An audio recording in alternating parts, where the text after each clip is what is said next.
And a very good afternoon, and welcome back to the 2019 IRA. I don't have Colleen in my ear either. Good. And a very good afternoon, and welcome back to the 2019 IRA. We are waiting at the start of our afternoon program, which includes a handful of repechage, so some exciting racing about to get underway. I am joined up here in the tent with Justin Moore.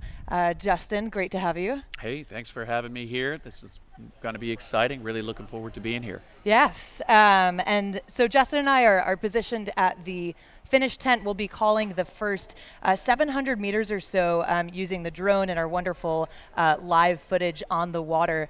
And then Steve Todd, who you heard with me this morning from the start line, or the finish line rather, but calling the start and the finish, is now stationed on the water. So we'll get to hear kind of that middle 1,000 or so, from 700 to about 250 to go from Steve. So we look forward to that. And then Justin and I will pick it up at the end. So great to be back, and we're getting close, about a minute and a half away from the start of the first race, which is the men's varsity 8 Repechage 1, Syracuse, George Washington, FIT, and University of California, San Diego. What do you think, Justin, between these times, pretty close from Syracuse and George Washington this morning?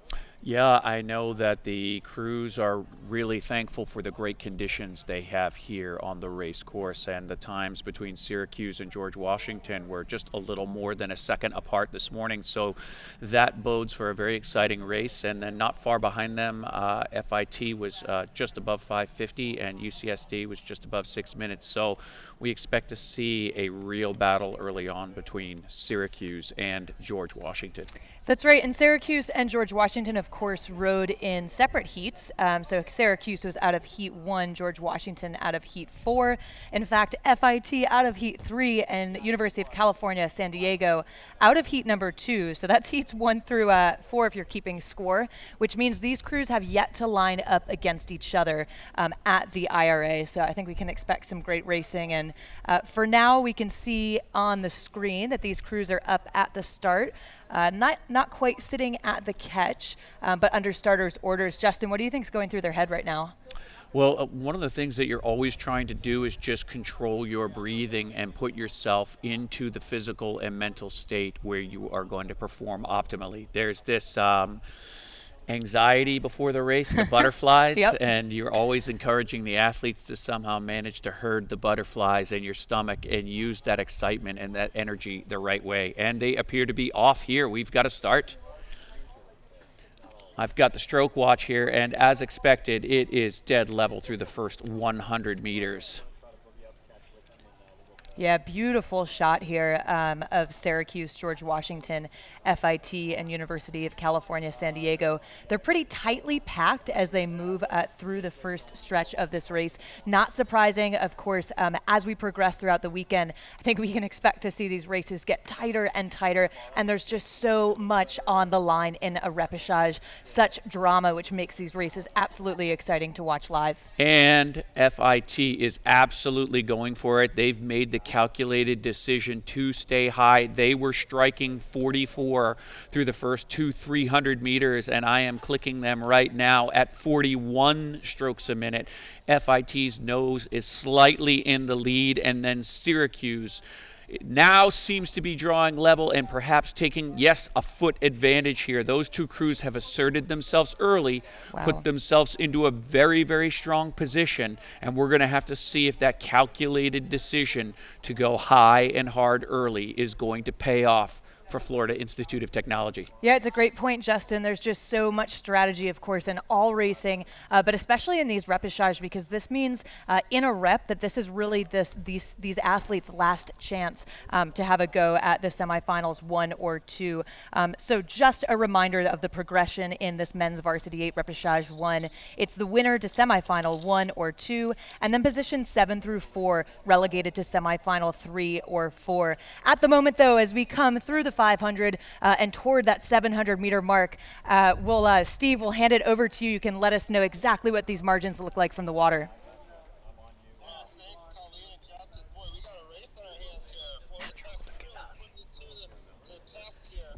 They with Syracuse. It looks like Syracuse is just maybe a half a deck over the guys from Florida. So FIT with, I'd say, 6-7 seats ahead of GW. GW is going to have to gain some traction and really start going here in this middle 1,000 if they want to get back on terms. Syracuse has the lead right now. FIT definitely putting it all together here in the first 750 meters. So coming up to the 1,000-meter mark here within about 100 meters or so, and Syracuse really touching, trying to extend it a little bit. Good swing from the Syracuse Orange. Nice push together here from Syracuse. So the guys from New York just really trying to press away from the FIT crew right now. GW hanging in there. GW's maybe moved and a little bit back on the curve from FIT, but good racing going on here. One spot goes through to that semifinals, and so one spot to be in the top 12 in the country for sure. So Syracuse taking care of business right now. They're starting to move away a little bit more. So Coach Rice, we've got to be pleased with what his crew has done in that second 500 meters. Now it's time to execute and perform and do your job in the third 500. So Syracuse, Cox is just kind of taking it, trying to urge the crew on a little bit more, get that leg, send around the finish. A little bit of geese in the FIT.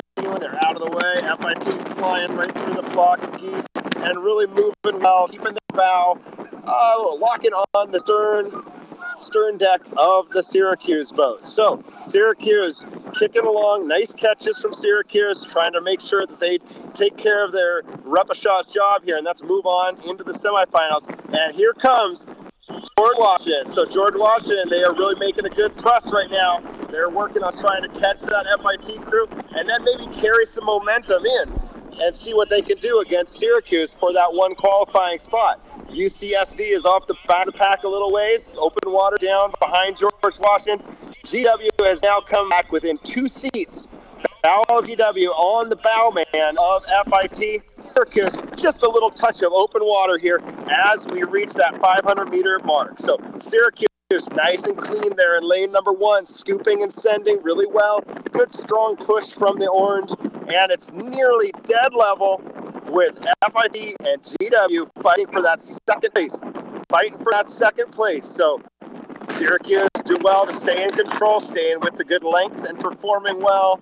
But GW now, MIT might have paid a little bit that hard and high sprint off the line.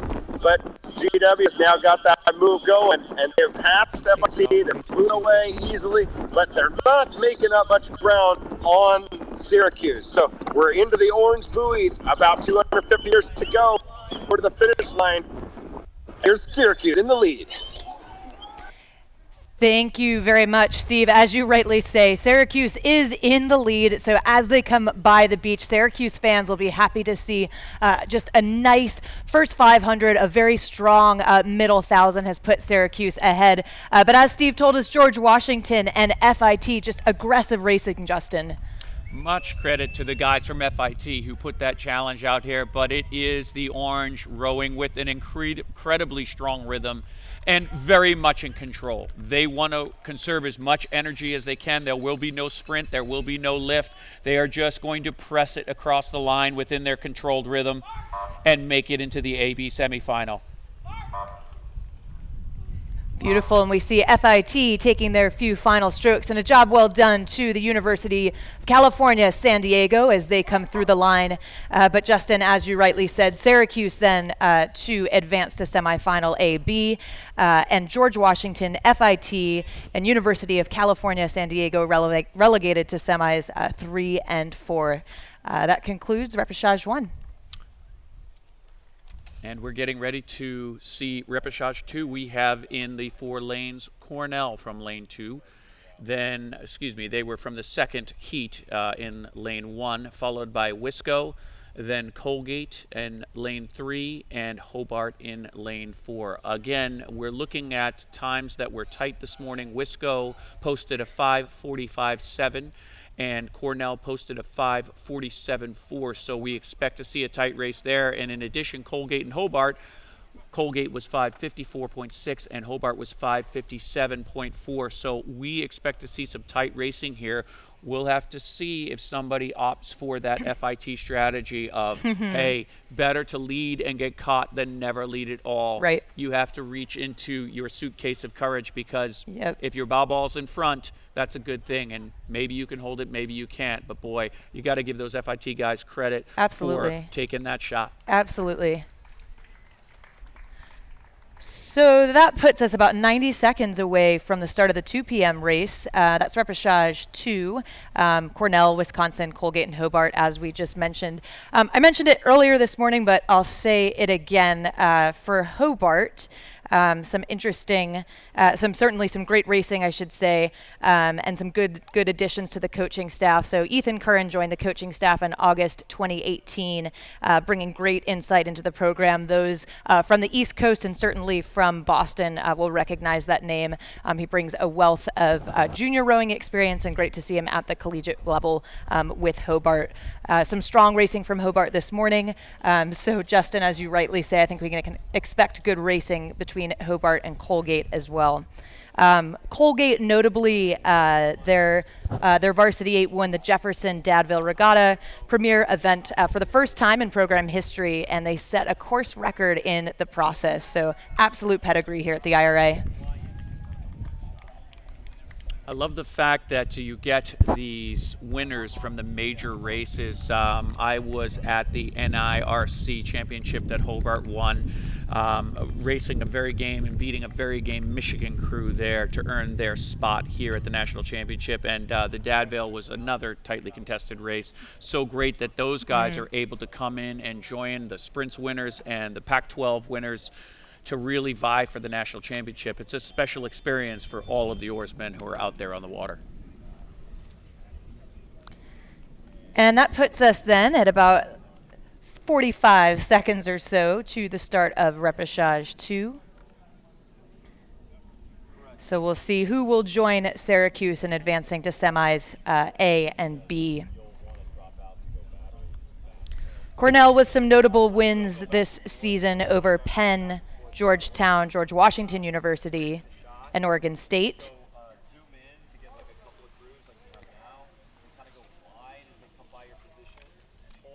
And one of the things I'm going to say is it was a really tough spring weather-wise, and you'll note that both Syracuse, Cornell, and Wisconsin, they're very much cold weather crews, as are Colgate and Hobart. Yes. But one of the things that's really interesting about that is those crews often find their greatest speed late in the year. The weather has broken for them. They've had good training camps in the lead up to here. So we expect to see some speed changes, and these cold weather crews closing on the warmer weather crews and people that maybe had some earlier, better weather early to train in. And we are off and going right here. Beautiful, and a great shot here for those following along online and of course on shore, looking at the Jumbotron. Cornell, Wisconsin, Colgate, and Hobart. A nice start from Cornell on the far side of our screen, and then Hobart closest to us. Colgate a little bit off the pace. Wisconsin, of course, keeping their bow in it as well.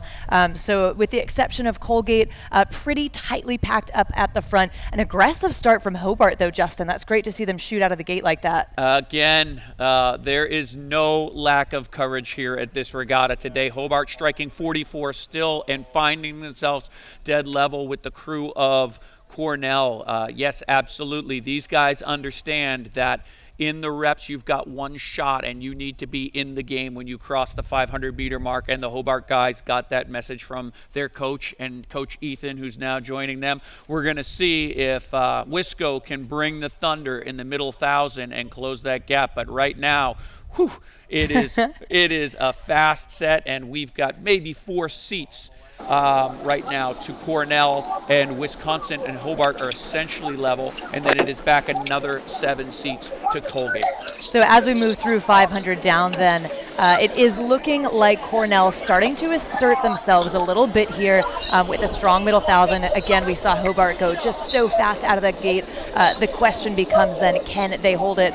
And Justin, as you told us earlier, of course, the race strategy in these reps so often to get out and to just assert and hang on. But Steve, we'll hand it over to you to let us know what you can see from the water. This is shaping up to be a great race. It is shaping up to be a great race here. We've got that Cornell crew, Big Red, wanting it. Big Red really done a good job for 750 now, kind of asserted themselves into that lead. Wisconsin staying tough, staying right in the fight. Hobart right with Wisconsin, maybe just losing to about 2 seats, 3 seats down now. Just, I'd say Cornell's inching away from Wisconsin, Wisconsin inching away from Hobart, with Colgate putting a little bit of fight in it, and they're trying to get back on terms with Hobart here. So the 3 schools from New York and the Badgers from the Midwest, and we've got a good race going on. But right now, same thing, Cornell inching away, good movement from the Red. They're just trying to press and swing and walk away from Wisconsin. Wisconsin's trying to kick that rate a little bit, try to get that scoop and long pressure from the big guys from Wisconsin. So Wisconsin moving on Cornell a little bit. They've kind of neutralized Cornell's speed here as we hit the 1,000-meter mark. Their bow ball just sitting on those footboards or so of the 7-man of Cornell. And Cornell's trying to break away. Wisconsin's not quite letting them yet.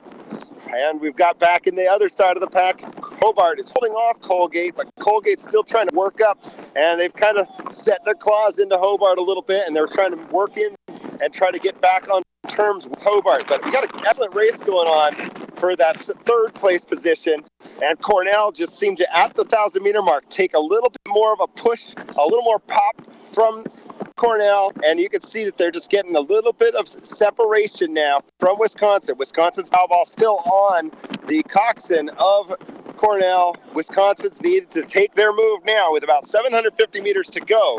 Wisconsin, if they want to find this spot that gets them into the AB semis, right now is the time to do it, to hit a move for the Badgers. So Cornell looking good up front.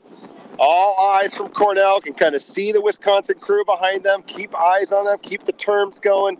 But they've got a good lead, a solid lead, but I'm guessing that the coxswain and Cornell here, as they hit 500 meters to go, not going to get too comfortable yet because it's not open water. It's just bow to stern with a little bit of overlap. Cornell's got a clear lead, but they're not crushing Wisconsin yet. Wisconsin, with a real big kick and some speed, could move up into this lead. But Cornell looking great as they cross 500 meters to go here. So here at Lake Natoma in the California sunshine, Cornell taking care of business. You can see they've been working on getting faster, progressing throughout the season, as Justin was talking about, the colder weather cruise. Once it gets a little warm, you can work leading up to sprints, leading up to the IRA, and Cornell seems to be doing a good job of that. And they've done a nice piece here to stay in control, and so far have been leading wire to wire, but we've got about 300 meters to go here, and Cornell still hasn't quite been able to break that length lead on Wisconsin. Wisconsin clearly open water ahead of Colgate. Colgate with about 2 seats, 3 seats over Hobart. So the Colgate men have to be looking for a successful race here, trying to get ahead and press away from the crew from Hobart. They're New York State rival Cornell coxswain reaching back, just a little slap on the hull. He's urging his guys on to get a little bit more in these last few hundred meters. Over to the finish line. Well, what's in the water in central New York, we do not know, but it has certainly served the Big Red and the Orange well. It looks like Cornell is going to hold the 1-length lead as they stride into the last 100 meters here at 37 strokes a minute. Wisconsin doing all they can to close that gap, but running out of race course. And it looks like Colgate has acquitted themselves well in the middle of the race course and gone by Hobart and closed on Wisconsin. Nice job in the second 1,000 from the Colgate crew. An exciting repechage for sure, and truly a job well done to Cornell, both Cornell and Wisconsin, and of course to all of the crews. But great racing. It is Cornell, though. It can only be one, and it is Cornell over Wisconsin to take that, to capture that one qualifying spot to advance to semifinal A, B. Again, positions 2 through 4 relegated to semifinal 3 and 4. Yeah, that was a great race. And again, much respect to the crews from FIT and Hobart who understand that you need to be there early and then to watch the crew from Colgate to stay poised, and they were back quite a bit, almost a full length at about the 500-meter mark, and they just stayed with it and did a wonderful job in the second 1,000, using their base speed to come through Hobart and then close and finish in contact with Wisconsin, which is a great accomplishment for those guys. Absolutely. Well, we're now just about 3 minutes to the start of the third repechage for the men's varsity 8. That's the 2:10 p.m. race, and it's Dartmouth, Columbia, Pennsylvania, and Drexel. Looking at times from this morning, who's fastest on paper? Well, that would be Dartmouth with a 5:46.9. They posted that in Heat 3 this morning. Columbia of this bunch with the second fastest time, that's a 5:41.9. So a few seconds off of Dartmouth.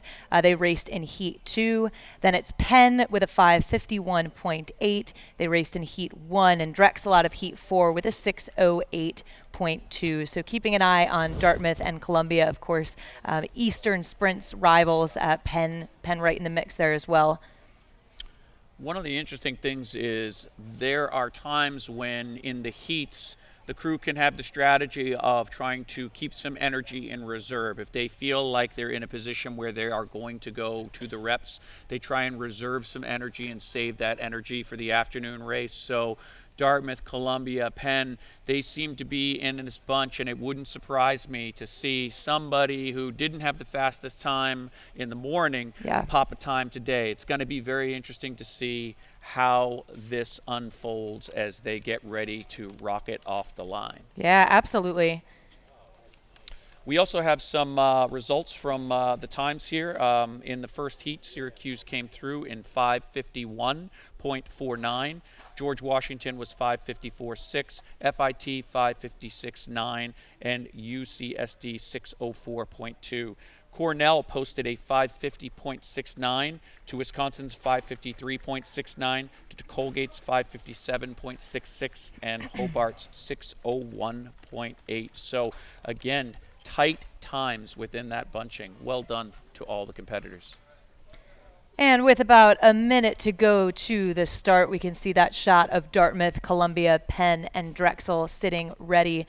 Keeping an eye on Columbia, Justin, as you rightly said, we don't quite know exactly what these crews have in store. Perhaps knowing this morning that they had to race in the afternoon, they may have held back. Sometimes you just see the fierce competitiveness take over in those heats. And even if a crew knows that they're not qualifying, they can't help but race all the way to the line. So we don't quite know. We do know, though, that in 2018, Columbia just missed qualifying for the IRA. This year, they finished 12th at sprints. So a bit of a transition season, making a good turn this year, seeing progress. And I think we can expect some good racing for them, but they may well have something to prove in this repechage. Well, and again, Dartmouth is another one of those cold climate crews. Are they finding their speed late? Are they going to be making some noise here at the IRA in these warm, lovely, sunny conditions? Conditions are fabulous, aren't they? So I don't even know if I could say there's any bit of wind, just absolutely perfect conditions. I mean, this is truly a dream course and dream conditions for these athletes. Maybe they'd prefer it a little bit cooler, but I'll take the sun. But this is truly one of the best courses in the United States. Would you agree? It is an absolute fantastic course, and we have people out on the track, and Columbia went off the line at 49, but it is the big green from Dartmouth who is finding themselves a deck and a seat out in front, and they seem to be rowing high as well. The strategy for the winners has been get out and stay out, and right now Dartmouth is the one who has gotten out.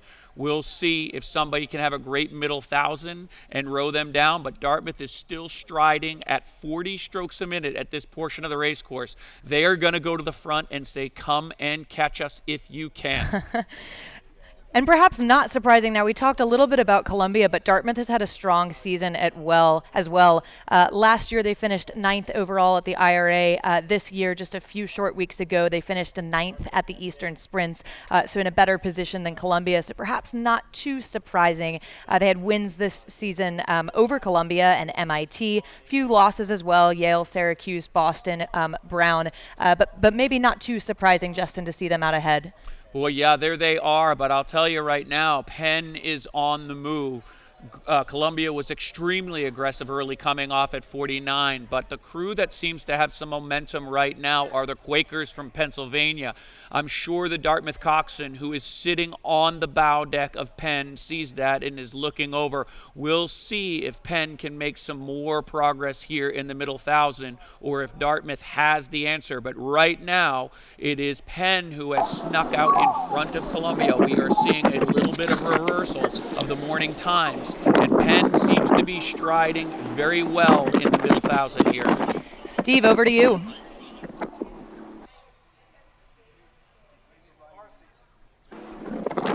All right, well, here we go. We've got Pennsylvania trying to make up some movement here. Penn moving up on Dartmouth, doing pretty nice job here. Pennsylvania kind of coming up, passing Columbia, trying to move on the green from Dartmouth. So Pennsylvania with about a length off of Pennsylvania, about a length behind Dartmouth. Dartmouth doing a pretty nice job. Good solid rhythm, good leg drive from the green. Coach Wyatt Allen's done a nice job tuning these guys up for the IRA championship races here. Penn has to move right now at the 1,000-meter mark. They haven't let Dartmouth slip away yet, and they're trying to get the speed going. Third 500, that's when we want to see Pennsylvania attack here. Columbia's just fallen off just a little bit with Drexel behind them in fourth position. So one crew going through, and that one crew that wants it right now is looking to be Dartmouth. Pennsylvania is the one that might be able to challenge them here. So in the Penn crew, you got the stroke seat senior, Bill Schmidt. He's trying to, not the biggest stroke seat out here, but he's been laying down a great rhythm, moved his way up through the Quaker program over his 4 years. Senior rowing in his varsity 8 for the first time this season. He's been the stroke seat of the varsity 8, but he's doing a nice job. I don't know, though. They got to find another gear here for Pennsylvania as they hit the 750-meter mark. Penn sticking right with Dartmouth, but they have let them get about that length lead, similar to the first two reps that we saw.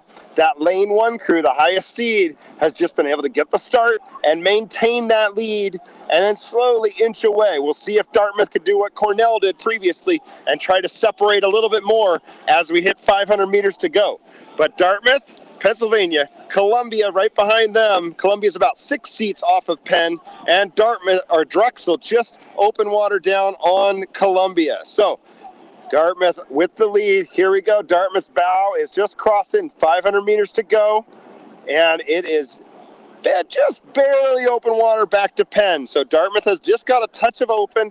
Pennsylvania right behind them, trying to get back and maybe make a move here. Going to be time to lift the rate for the Quakers to see what they can do here in the final 500 meters of the race. But Columbia not contending yet for that one spot. Dartmouth's got that one pretty locked up unless Pennsylvania really has some amazing speed here in the final 400, 300 meters here. So let's go ahead and we'll send it on back to the finish line here. We got the big green taking the lead along the beach.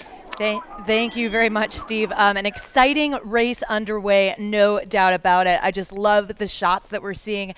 Just a couple of 100 meters ago, I saw the Dartmouth coxswain, that's Emma Cooper, just look over her shoulder and kind of do a gut check. Okay, where's Columbia? How far ahead are we? And that was about one length at the time. But coming toward the beach, it's looking like Dartmouth. A good push from Columbia, though, Justin. Actually, it is Penn that is out there making that hard push out from lane 3 with Columbia back behind them. They are definitely putting pressure on the big green from Dartmouth, but I think there is just too little racetrack left, and it is going to be Dartmouth by about 1/2 length. Apparently cold is the new hot right here in the Repechage. Another cold weather crew finding its way into the AB semifinal. A great second half by Penn coming through. And then Columbia, close water, close water, close water. Great racing. And then here comes the men from Drexel bringing it home. Very, very good race as we expected. Yeah, nice push from Penn. And a job well done. But it is then Dartmouth to advance to semifinal 1 or 2. It is interesting. We are seeing that the crews that are succeeding are getting off the line very well and then finding a very nice base rhythm in the middle and able to sustain the attack. We saw Colgate come through Hobart in the last rep, and right now Columbia got out very aggressively, and then Penn had to come through them. I think Penn had probably the best second thousand of anybody out there, but Dartmouth had just built a lead that was insurmountable. So these strategies to commit early are really, really, really important. And nice to see the men on the water kind of congratulating one another and getting some water there. What great conditions here for these guys to race in. And we should have times fairly soon. As soon as we do, we'll share them with you. But yes, coming in front of the beach now is the Hobart 8. We saw Hobart, of course, in Repechage 2. And we're not really going to be able to compare times because we seem to have a little bit of breeze Fair showing point. up on the race course. It's going to be interesting. A little bit of crosshead from the lane 6 side. That's a little bit of an atypical wind here at this race course. Typically, the wind comes off the lane 1 side, so I wonder if that's going to impact some of the later races there. They have put the higher seated crews into 1, and the wind is coming off the other side of the race course. So looking at that time, boy, Syracuse was 5:51.49 to win their heat. Cornell 5:50.69, and Dartmouth just posted a 5:51.03. And as we thought, Pennsylvania right tight on their tail at 5:53.5, Columbia 5:55.5, and then Drexel at 6:02. So that was a tightly packed bunch right there. Exciting racing in the reps here at the IRA. I just love the repechage. I know I said that earlier, but I think it bears repeating because it truly can be such an emotional race and such emotional moments that we see. And of course, we have the advantage with our lovely drone to oftentimes get a good look at these athletes' faces as they're racing this 2,000-meter course and doing everything they can to advance their boat in the varsity 8 into semifinal 1 or 2, which is just the winner. So much on the line.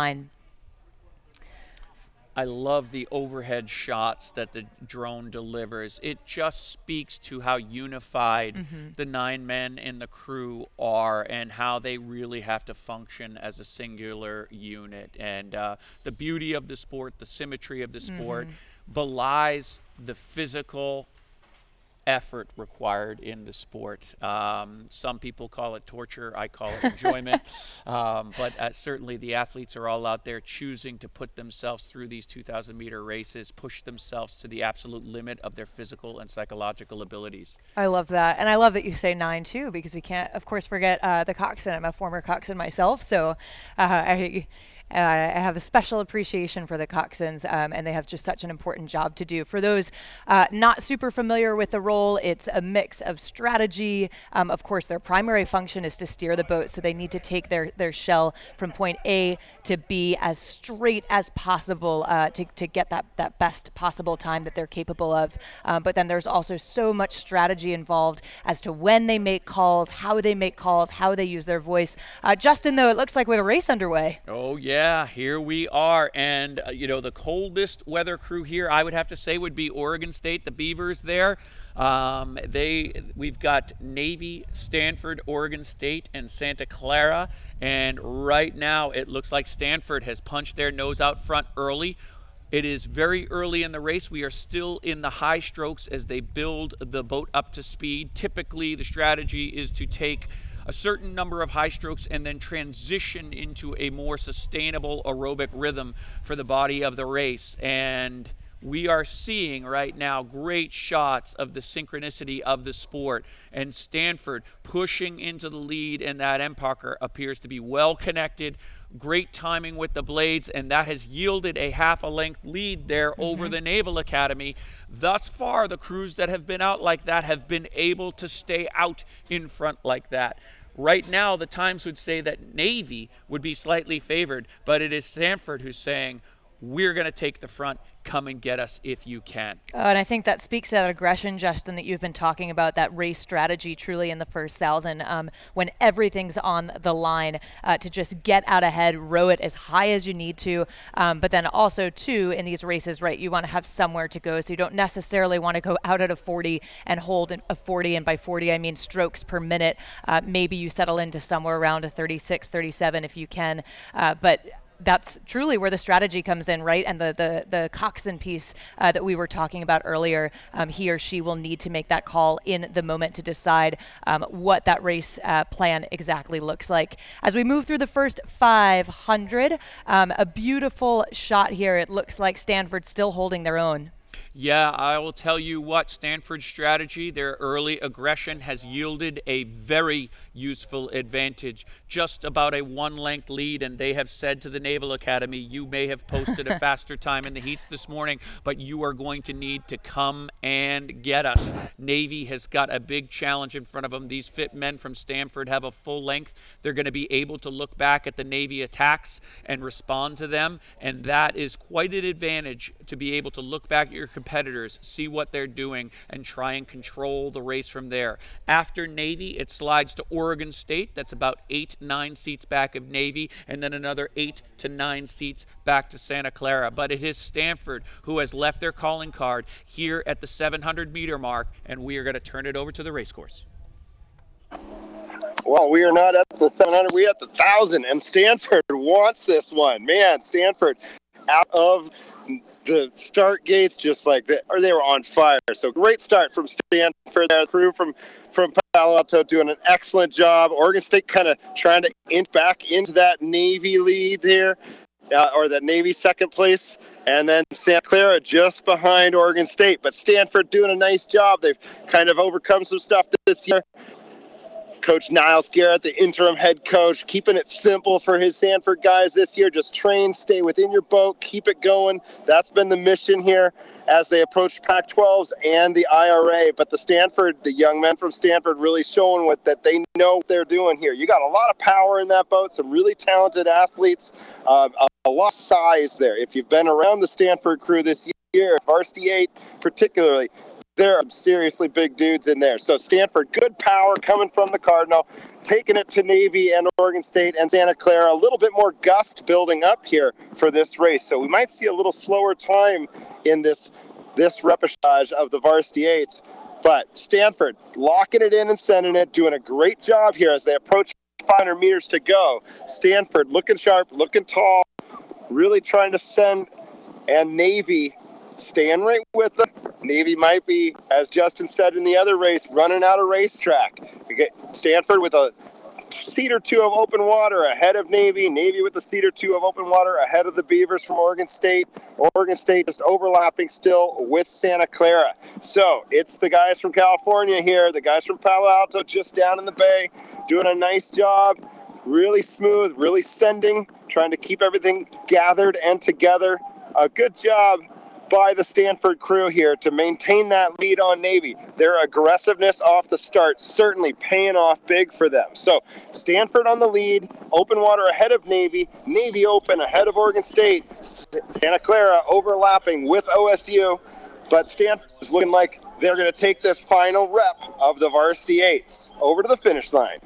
Thank you very much, Steve. They certainly do. And we talked earlier about, looking at times on paper with a bit of a critical eye. Of course, on paper, Navy did post the fastest time this morning, but Stanford just making such a statement that they will advance to that semifinal A, B, and just doing it so powerfully. So a really nice push from Stanford. Of course, Navy, I think, rowing it perhaps a little bit higher, but doing everything they can in these final few strokes, but starting to just run out of water. They'll have to put in quite an effort if they want to capture Stanford at this point. And Stanford now in their final few. Navy, quite a charge though, Justin. Yeah, I will tell you, you can find courage all over the race course, and the Navy guys knew they were back. They knew they had to go, and they shifted to 42 strokes a minute with about 300 meters to go. And they were rowing with tremendous quality at 42 strokes a minute. But alas, Stanford created enough of an advantage to withstand that furious attack from the Naval Academy. And I'll tell you what, those big dudes from Palo Alto got out and stayed out and said, yep, the cold weather crews have done well, but we're going to show you that the warm weather crews have some speed as well.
leverages innovative live outdoor reality technology to bring the sights, sounds, and sensations of rowing on the water directly to your home.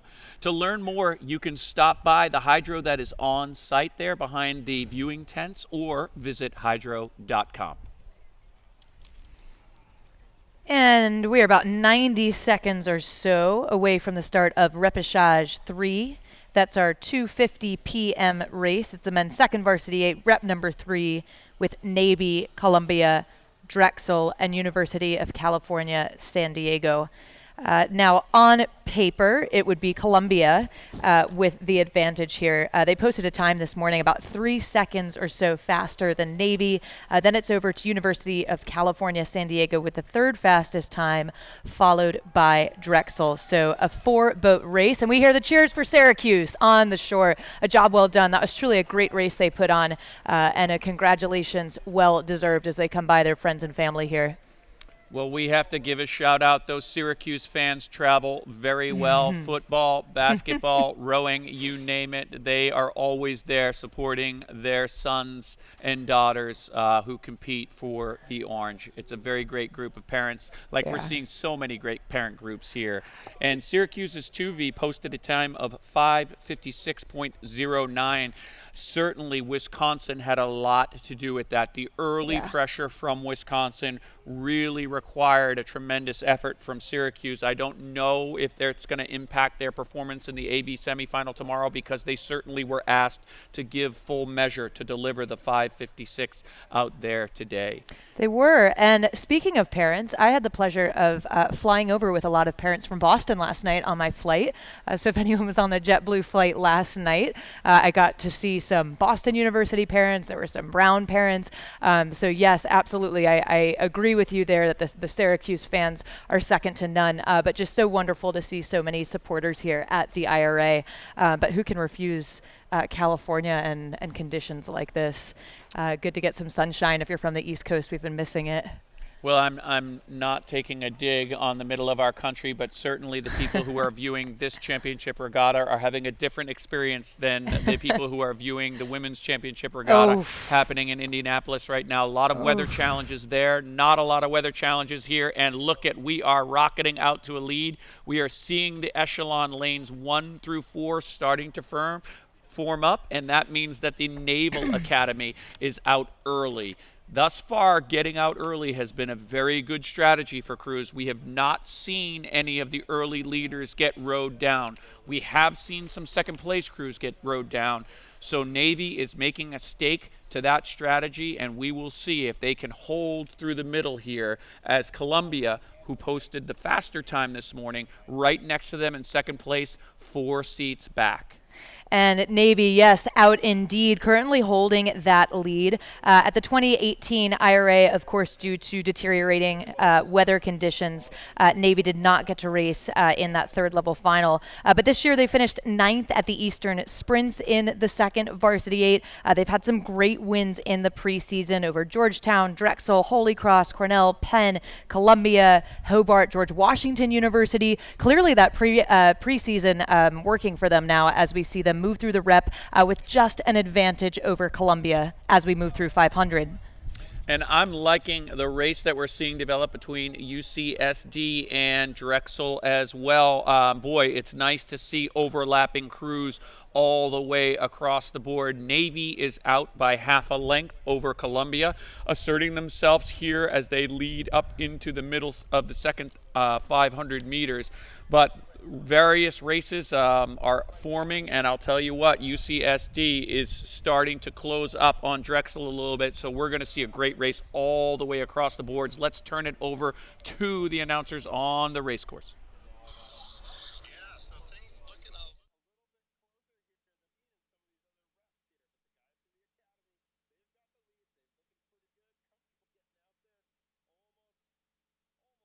A length lead that they've stretched over Columbia, with Columbia about a length over Drexel, and the Tritons from UC San Diego cruising right with Drexel, trying to get a little bit more and get ahead of Drexel here, maybe as they get up to the 1,000-meter mark. I think we're going to see a little bit of a move from the UC San Diego crew to see what they can do against Drexel. But Navy looking good. Very calm rowing from Navy right now. Nice, easy swing coming from their stroke pair. Good follow in the middle. Good send from the whole 8. Coxon, Tiffany Johnston leading that crew, taking a look over at Columbia, feeling fairly comfortable, but I'm sure she's going to take another move here in the next 500 meter stretch here to kind of stretch into an open water lead over Columbia. Columbia comfortably in front of Drexel and UC San Diego, but if Columbia wants to move in and get that one spot to the semifinals, they got to go, and they got to go now, because Columbia is not gaining anything on Navy. If anything right now, it's Navy moving away from Columbia. Navy taking over this race, doing a great job from the start. You saw them get out quick, get out aggressively, and they're just putting that fitness to work right now here in the third 500 meters. That's one trademark of the Naval Academy crews. You know that they've built the fitness throughout the whole year.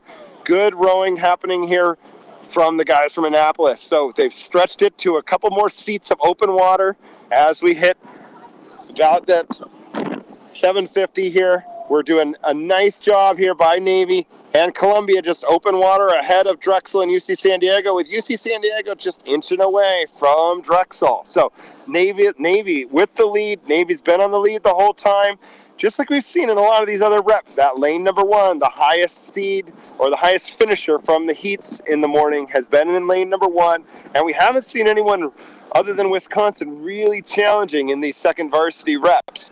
But Wisconsin gave Syracuse a battle the whole way down. Columbia not quite getting as much of a fight against Navy, but Navy's done an excellent job of just piecing together a great race. You can see and watch the Navy catches a smooth, fluid motion all together, lifting the hands, setting the blade, and then really locking that legs and feeling that body swing. So a good effort by Navy here to stretch the lead. They're getting open water further and further out on Columbia as we've gone down the course. So Columbia in solid second, and UC San Diego moving into a nice solid third place position. Coach Zach Johnson's got to be pretty happy with seeing these guys take a move and really assert themselves ahead of Drexel here for this 2V from UC San Diego. But up along the beach, it's the Naval Academy running away with this one. Open water ahead of Columbia. So great effort by the Naval Academy. Let's go over to the finish line for the final 250. Thank you very much, Steve. And indeed, the Naval Academy just looking so strong out there. They got out early. They've been able to hold off Columbia, and then kind of the subplot behind them between Drexel and UCSD. But Justin, you talked about courage. It looks like Navy demonstrating that as they come by their friends and fans on shore as well. Boy, courage and blade work. I am admiring the coordination and those port side blades. You're seeing these lovely vertical splashes at the entry, telling them they're well timed with the boat, and the guys are just pushing it along. They look comfortable. They look in control. They look like they're ready to go on and protect our country from whatever may threaten us. And coming through the line, then Columbia to take second. And in their final few strokes out of lane 4, that's University of California, San Diego, and Drexel, a job well done out of lane 3, which means that it is Navy to directly qualify for semifinal A-B, with Columbia, Drexel, and University of California, San Diego relegated to semifinal C-D. So we've got one more repechage for the men's second varsity 8, 4 repechage, again demonstrating just the absolute depth, especially in the varsity 8 and second varsity 8 category. I think the varsity 8, just maybe 1 or 2 more entries from that 2V, but absolute depth in this category for sure. Yeah, and on paper, we are setting up for a barn burner. This morning, Cornell posted a 559.1. Oregon State posted a 558.1, and Hobart was at 608. But I'm expecting Hobart to deliver an incredibly aggressive first 500 meters.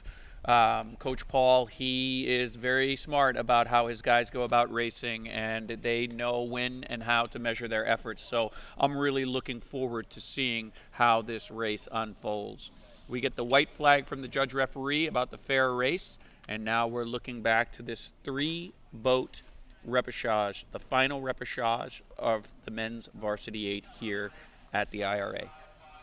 Yeah, so of course with 3 boats, not quite a duel, but it does perhaps make it a little bit easier, if you will, for the coxswain to kind of keep track of who's around them and who they need to stay ahead of. Certainly, as you rightly say, Justin, I think Hobart should have quite an aggressive start. Oregon State, all of these times fairly close. The Cornell and Oregon State the closest, with Hobart in the center.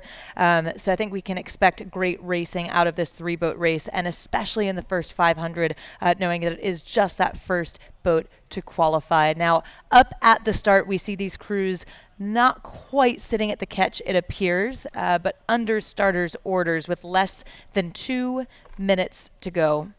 And in this little gap here, we did get the times from the last race. So just to refresh, the winning time from the first repechage was Northeastern in 5:57.1. Then Syracuse, under heavy pressure from Wisconsin, went 5:56.09 to Wisconsin's 6:00.8. Naval Academy just posted a 5:55.02 to Columbia's 5:58.7. So again, really tight among these crews that are going to earn that spot in the AB semifinal tomorrow. That's just going to show you how packed that semifinal field is going to be. Already much anticipation about the types of races we're going to see in the semifinals, and we still have great racing to go on here today. Now, taking a look at Cornell's season quickly, well, first, looking back at last year, at the IRA, they finished 12th overall. This year, they finished 10th at sprints overall. They had wins against Penn, Georgetown, OSU, and Marist, with a handful of losses, including Yale, Princeton Navy, and some other folks.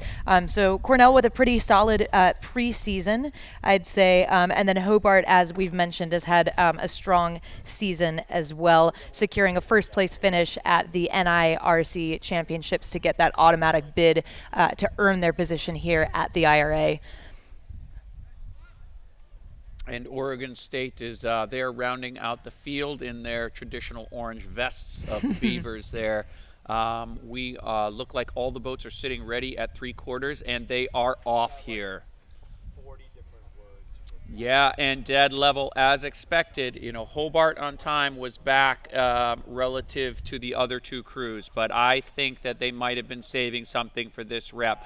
They are trying to squeak their nose out in front, and as we saw, early speed is often rewarded, and right now none of these crews are willing to yield the lead to another. It is 3 bow balls across. We are going to have a great race to the first 500.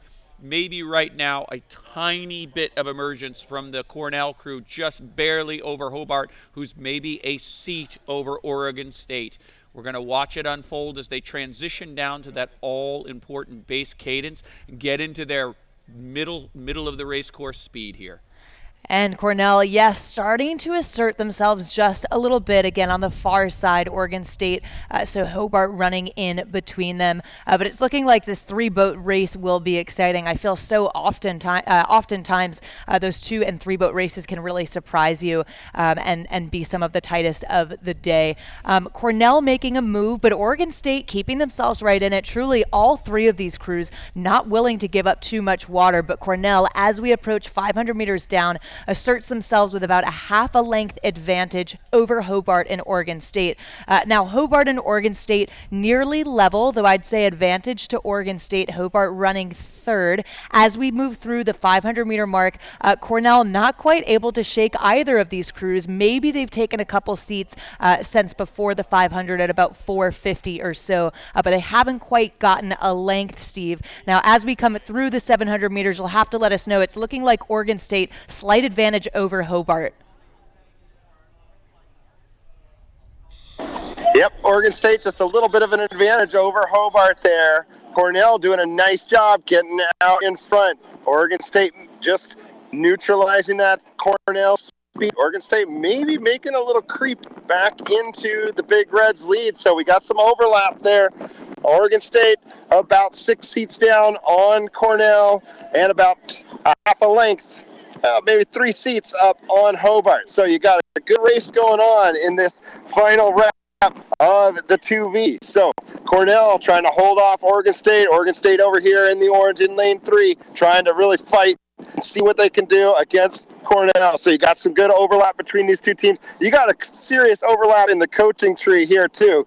Coach Gabe Winkler, head coach of the Beavers, rower, student athlete of Todd Kent at Cornell when he was head coach of the lightweights. So Todd knows Gabe well. Gabe knows Todd well. They know how each other's crews like to race.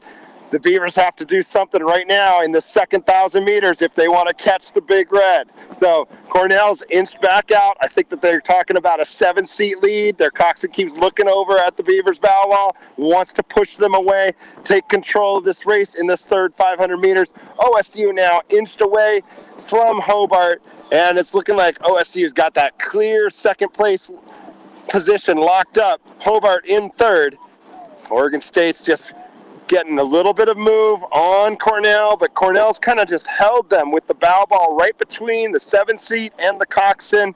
OSU's inched forward, come back a little bit, hasn't really been able to get too much more than that, but we are now getting right down to 750 meters to go, and we've got to see, can Oregon State drop it in and hit the legs a little bit harder at 750 meters here, or is Cornell just going to control this race and open it up a little bit more? As we've seen, nobody's really made huge comebacks here from 750 left in the race, but Oregon State's maybe got a little bit of a chance with a lift of the rate and a sprint coming from the Beavers. We'll see what they can do. Cornell looking good in lane 1. Nice performance by Cornell. They're staying strong. Good, tall, sitting up in the boat, catches together, driving the legs. All the things the coaches are looking for at the end of the year here. You can see they've kind of polished things up, looking pretty good. Across the 500-meter mark, Cornell, and it's looking right now like Cornell has stretched it to bow to stern with Oregon State in second. So Oregon State running in second, a full length behind Cornell. Oregon State has open water over the crew from Hobart. So OSU maybe trying to make a little bit of a move into the Cornell lead, but Cornell in a very comfortable position here to stretch things out and move away more from the Beavers. So Cornell on your lead as they approach the beach here. The Big Red cruise control, just trying to stretch out, hit the legs, and stay strong. Good work by Cornell. Oregon State gave them a nice fight, but running out of racetrack right now. So we're at about 300 meters to go. Time to wind it up for both these crews and head for the finish line. Over to you guys. Thank you very much, Steve. Yes, an exciting race now approaching the beach, but we knew it was going to be exciting with Cornell and Oregon State. Hobart now just a little bit off the pace, but a great push from Cornell. Of course, they were 12th overall in the second varsity 8 last year. They were 10th at the Eastern Sprints, and right now just asserting themselves as they come by. What's wonderful about this race, of course, is that they're just not willing to give up inches, so maintaining that contact, but it's looking like the Big Red, Cornell closest to the beach as they come through. Just such a push, little bit of an increase in the stroke rate as they come through. It is indeed Cornell out of lane 1, closest to us to capture that one qualifying position by about 3/4, just about 1 length or so, I'd say, over Oregon State as they come through, and just a phenomenal race between the two of them. We see Cornell quite pleased with that result. And then Hobart, a job well done to Hobart coming through the line. Of course, Hobart did not qualify for the IRA last year. This year they're here, so wonderful to see them at the IRA and the gold medal winners at the NIRC. So certainly earned their position to be here. But that concludes Repechage 4 for the second varsity 8. So Justin, that means that we're moving into the third varsity 8s. Yeah, and we have some deep fields here. We're going to have a 6-laner, it looks like, in the third varsity 8, the first repechage of the third varsity 8 with some tight times. Dartmouth posted a 5:54 this morning. Syracuse posted a 5:59. Drexel 6:06. Cornell 6:11. Stanford 6:17. And UCSD a 6:24. So a 6-boat field here in this rep, and looking forward to that. The Cornell, it was really interesting to watch that last race. Cornell expended a lot of effort to get out to that 1-length lead, and you could see them controlling the race from that position. Oregon State just would not yield. They would not go away. They would not quit. They kept charging. But the Cornell guys were able to look back in the field, and when Oregon State would make a push, the guys were able to respond. And each time that happens, each time you're able to respond, it increases your confidence that you will be able to do it again. So a lot of credit to the Oregon State guys for pushing so hard, and to the Cornell guys for responding so well to those pushes from Oregon State. Absolutely. Looks like times are in. Yeah, we have some times from that rep. That one, a little bit more wind on the course here. Cornell posted a 6:03.09 to Oregon State 6:06.2, and Hobart came in at 6:18.2. And back up at the start now with less than 2 minutes to the start of the 3:10 p.m. race. Again, Dartmouth, Syracuse, Drexel, Cornell, Stanford, and University of California, San Diego. So we shift now to the men's third varsity eights with just 2 repechage. So moving from the second varsity eights to the third varsity eights. And so many of these teams, Navy comes to mind, but several of these teams just have such absolute depth. And that really is showcased, I think, in some of these lower level boats, so to speak, like the 4s and the third varsity eights. So we'll see that put on display very soon in just about a minute. Dartmouth, Syracuse, Drexel, Cornell, Stanford, University of California, San Diego, and a slight change to the progression in the third varsity eights. So it's first and second place to advance to semifinal 1 and 2. So the name of the game is to finish first or second, with the remaining crews relegated to the third level final. Yeah, 6 boats. It's a beautiful thing when you see 6 bows across, and they have the launch outside across the starting so that all the bows can be perfectly aligned. The volunteers who are on the starting platform will either draw the stern of the boat back or press the stern of the boat forward until they have 6 bow balls that are in a dead line 2,000 meters away from the finish line. So there's a lot of communication going on, and I had the pleasure of talking to one of the young volunteers, and he said it was incredibly exciting holding on to the sterns of the varsity eights and seeing, as he described, the crews rocket off the line. Oh, and it's so fun, especially I remember as a high school athlete having the opportunity to hold stake boats for some of the collegiate races. And you truly aspire, I think, to get to that level. And it is very, very exciting. So certainly credit to our volunteers, regardless of age. I'm sure we have some folks that are not in high school out there as well. But for now, we have a start, and it's a beautiful sight here, Justin, as you rightly say, with this 6-boat race. So quite level out of the gate, I'd say, for all of the crews, perhaps with the exception of Stanford. Stanford a little bit slower off the line. Boy, it is getting hot in this kitchen, and it looks like lane 1 and lane 2 have the same idea. That is Dartmouth and Syracuse, and they saw each other earlier this year and had a very good boat race together. Both of them were finishers at the same level, third place finishers in their heats. And you can see it kind of breaking into groups of 2. We got a little bit of a Noah Ark situation here. 2 by 2 we go in these great races.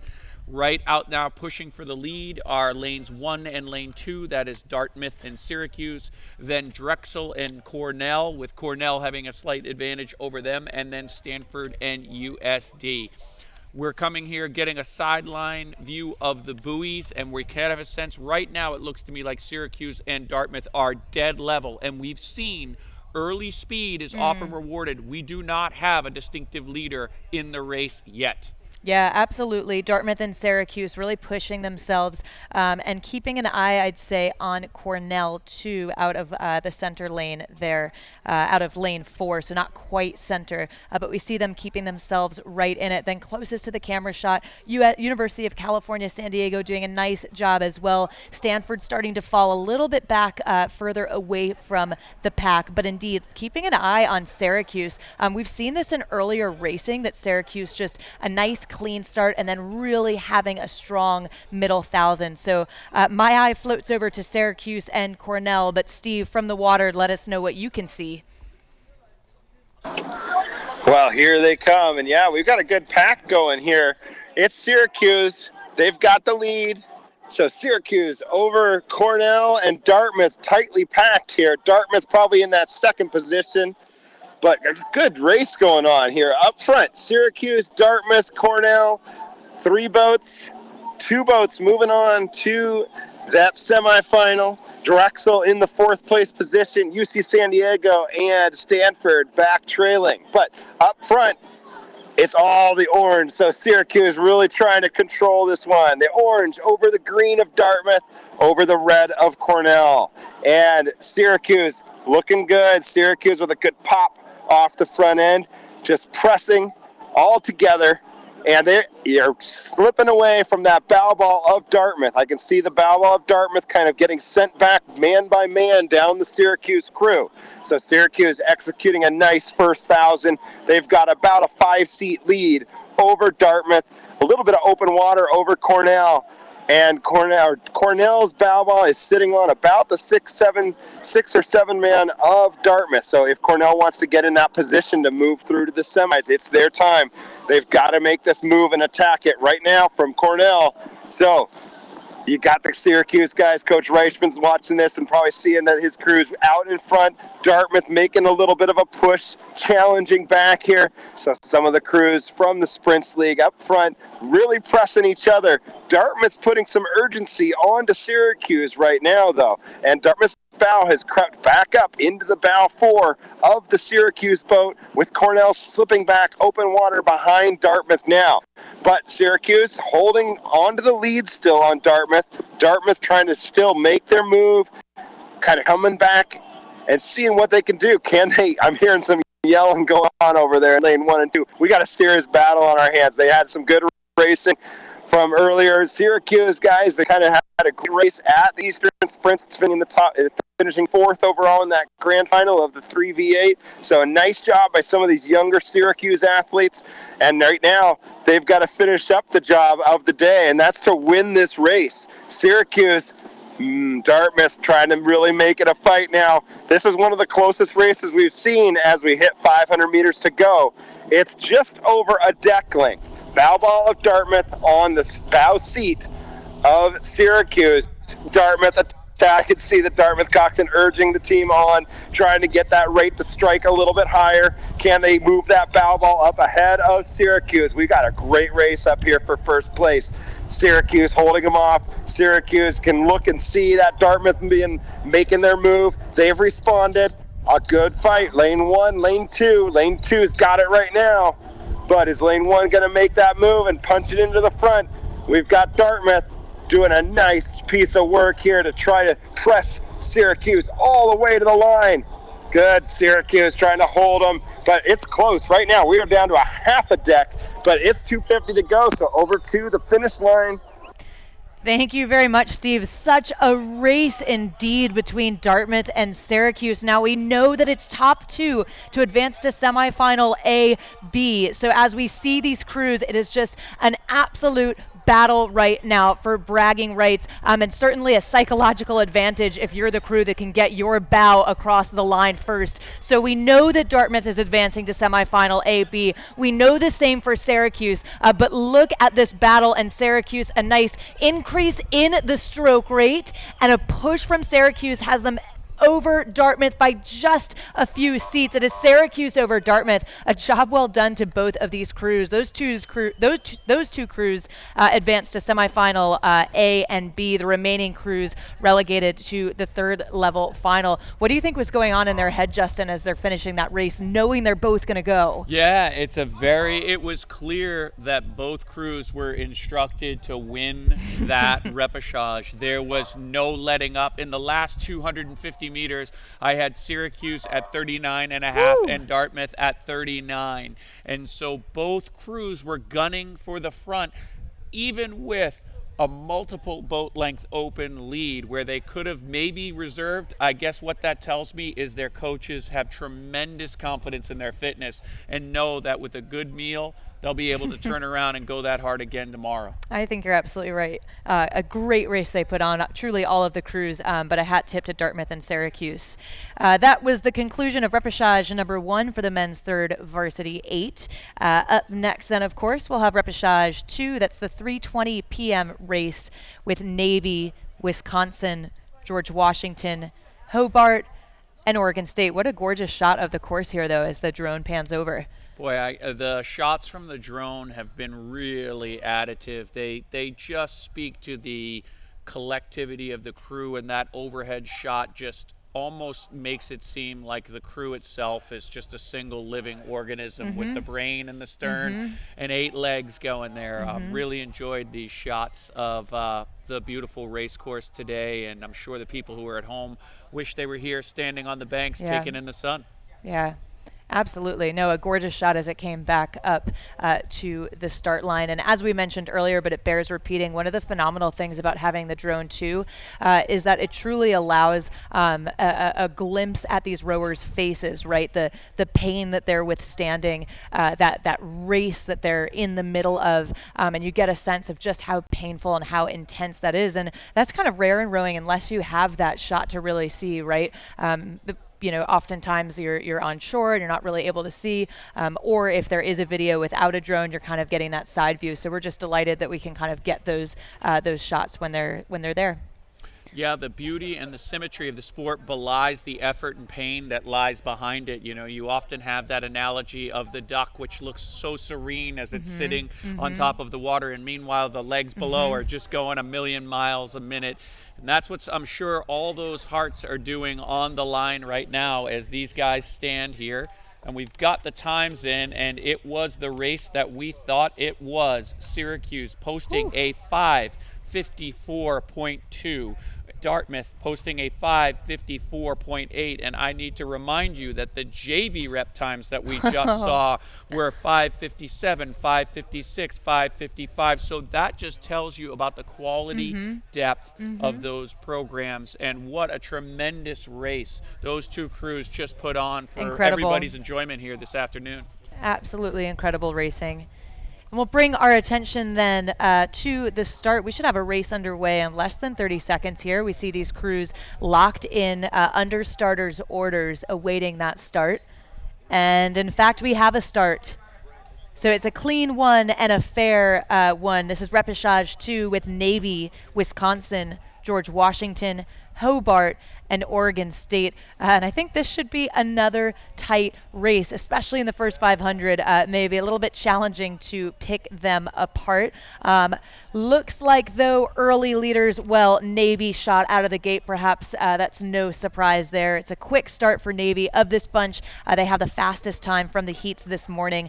Then it's Wisconsin. Wisconsin maybe putting their bow ahead, but I'm thinking Navy, Justin. Boy, it looks like Navy, but I got to say, you kind of move from first varsity 8s where you expect that tremendous skill, to second varsity 8s, and now we're in this group of third varsity 8 guys, maybe some younger guys, maybe some less experienced, but both of those crews, Wisconsin was off the line at 48 strokes a minute, and I can tell you it takes a tremendous amount of skill to do that. We're now seeing them transition into their more base rates, 37, 38 strokes a minute, and lanes 1 and 2 are back in the dogfight. It'll be interesting to see if once they establish a lead, they'll relax and not worry too much about winning it, but it seems like certainly from the last race, winning that rep was on everybody's mind. And I like what you said earlier, too, about the Dartmouth and the Syracuse coaches, right? You can kind of almost imagine that boat meeting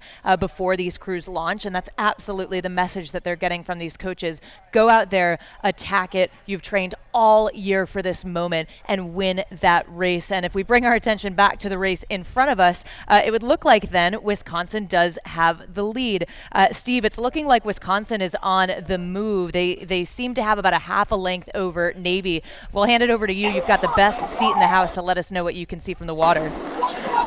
Yeah, just ahead of the 750-meter mark, we've got Wisconsin with their bow ahead of Navy. So now hit the red buoys, marking that 750. It's Wisconsin, half a deck over the Naval Academy. Those two open water clear of George Washington Oregon State and Hobart, who are all three overlapping in that third, fourth, fifth position. But those three are not looking like they're going to be challenging Wisconsin and Navy for the lead. Those two seem to have that first place, second place qualifying to the semis locked up. But right now, they're also locked up in a foul ball race with Navy inching back up on Wisconsin. We got to see, can Wisconsin make a response? Navy took a great move as they passed 750 there. I think that was probably their mark where they took a little hit and they went for it. And now it's Navy who's now half a deck length up on Wisconsin. Wisconsin seems to have kind of come back on terms and neutralized that Navy move. And we're going hull speeds the same. The Naval Academy and the Badgers running right together. Hull speeds staying very similar. Nobody's really straying away from each other. It's going to be a question of who's satisfied with qualifying, who wants that win. As we talked about, as you guys were chatting about there, it's going to be one of these crews is going to really decide that they wanted to make that mark and win this thing rather than just qualify. Because certainly these are the two that, barring disaster, they're going to qualify into the semifinals. Navy's stretching out. It's looking like Navy's answering that question.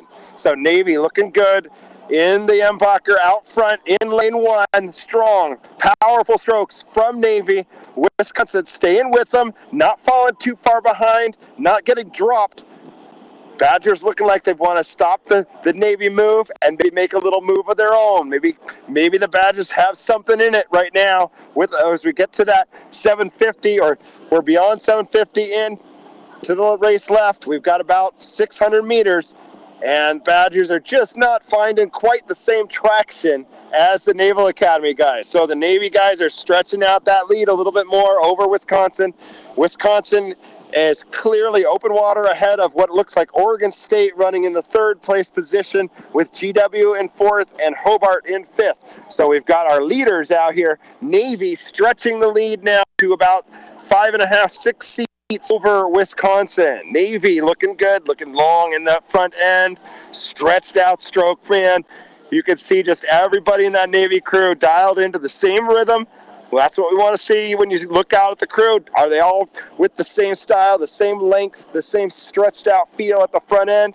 And Navy's certainly doing that. Wisconsin maybe not quite getting the same grip on the water at the catch as the Navy guys are. Navy has now stretched it to about 8 seats in front of Wisconsin. Wisconsin open water by lengths in front of Oregon State. So we've got Navy stretching out for that finish line, looking very sharp here. Great race by the Naval Academy to kind of stick with Wisconsin and then run it to the finish line. So over to you. Thank you very much, Steve. And indeed, Navy just looking so strong, such discipline from them in this race. We saw them have a strong start and then really just push themselves in that middle thousand. That rhythm has really worked for them. Looking at their win-loss record in the 3V, I'm impressed by just the number of wins that they've seen this year over Georgetown, Drexel, Holy Cross, Cornell, Penn, Columbia, Hobart, George Washington University. Just 2 losses in the 3V to Harvard and Syracuse. So we see them come through the line. A beautiful push from Navy and Wisconsin running second. Then the rest of the pack behind them, that's George Washington, Hobart, and Oregon State, but not quite in that order. So it's Oregon State coming through, followed by Hobart, and a good push from George Washington. Is it George Washington? Over Hobart. Oh, just barely. So a nice press to the end, Justin, from those crews as well. Yeah, that finish between Hobart and George Washington was about the width of the bow marker number right there. That's about the way I saw it here. We have a great view down the line of that finish. And one of the neat things is they have a camera that's dead on the finish line. So if there ever is a result that's in question, they can go back to the film, they can go frame by frame, and they can see which bow ball hit the line first. That one was almost a photo finish scenario, and they may go back and review it. But certainly not a photo finish for the crew from Navy, which asserted itself in the middle after a very, very aggressive first 700 meters from the boys from Wisconsin. The Naval Academy, who had posted the fastest time of the morning heats, came through and showed themselves to be fastest again men here, and that concludes the repechage of the men's third varsity 8, and we are now into the men's varsity 4 reps. We have 4 reps here, the last 4 races of the afternoon, and we are going into rep 1 here. Yeah, just a quick note about the men's varsity 4s. There's now 19 entries overall. Syracuse unfortunately had to scratch due to illness from one of their athletes. So we sent him our best, but that means that there are again 19 entries. So the 3rd and 4th placement in any of these reps are relegated directly to the 3rd level final, with the remaining crews advancing to semifinal A, B. So all of these races, with the exception of the first, have 4 boats. So again, 1st and 2nd, just as we saw with the last event, is where you want to finish. The remaining crews relegated to the 3rd level finals. It's a race for 1st and 2nd. But it looks like just-in-times are in from our last race. Yeah, and once again, the 3rd varsity crews punching in despite this cross headwind that we're seeing, punching in times under 6 minutes, with the Naval Academy coming in at 5:57.1, Wisconsin 6:00.7, Oregon State 6:12.6, and Hobart 0.2 of a second faster than George Washington at 6:15.2 to George Washington's 6:15.4. And with a little bit of a wind picking up, we might see some slight changes in times. I admit, though, it's a little hard for me to see exactly which direction it's blowing in. Cross?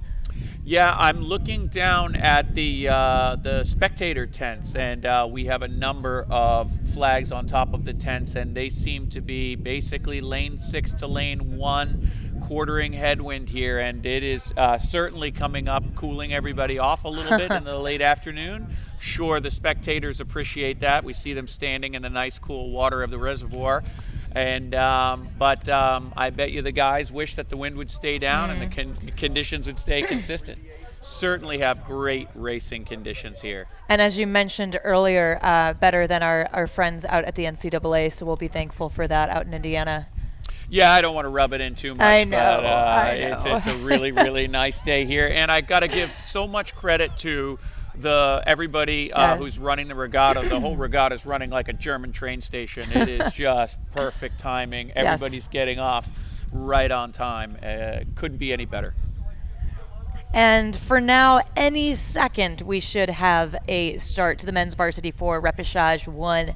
That's Holy Cross, Navy, and Jacksonville.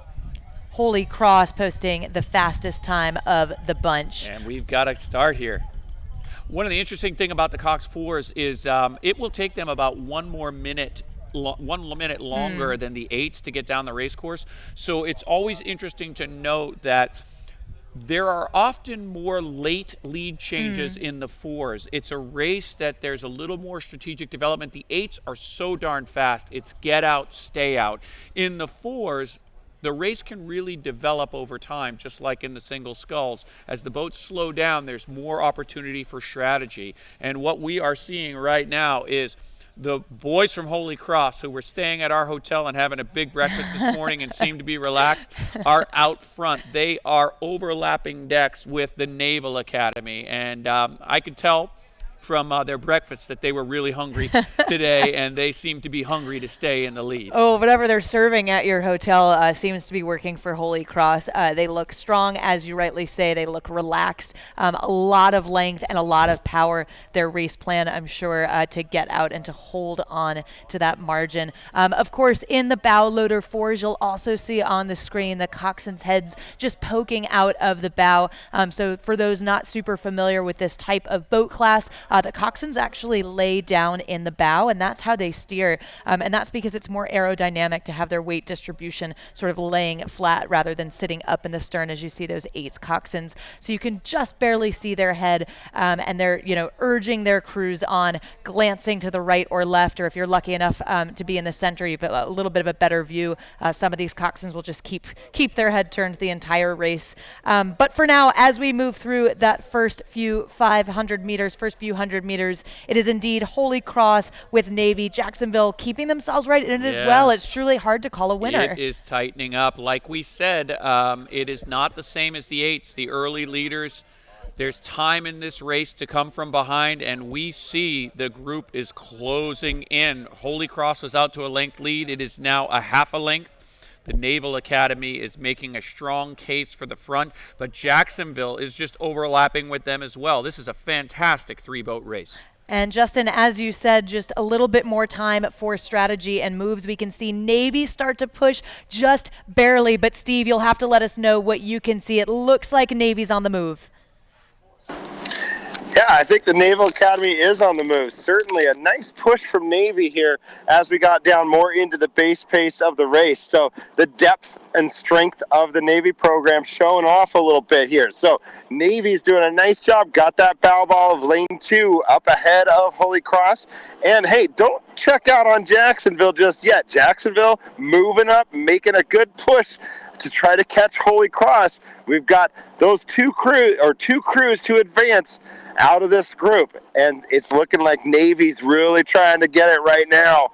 Navy trying to get to that 1,000-meter mark ahead of Holy Cross and Jacksonville, but the three crews are not separated by more than, I would say, just over half a length separating the three boats. So Jacksonville a full half length down on Navy, maybe a little bit more than that. Holy Cross not even a deck, just bow ball on the coxswain of Navy. So good race going on. 2 spots out of these 3 advance on the third place finisher going down to that third level final. So you know that all 3 of these boats, as we said about Holy Cross and the big breakfast, I think everybody's hungry this afternoon. So we've got Navy looking strong out there in the front. The Academy guys can take a look at Holy Cross, the bow of the black bow of the Holy Cross, and the white bow in the Hudson boat of the Jacksonville crew. And Jacksonville really making something of it here. Jacksonville taking their time, good patience through the first 1,000 meters. Now it's their time to move and attack Holy Cross and maybe even attack Navy here as we get to 750 meters to go. But good race by Navy to kind of stay under control, really coordinate and go for their race plan.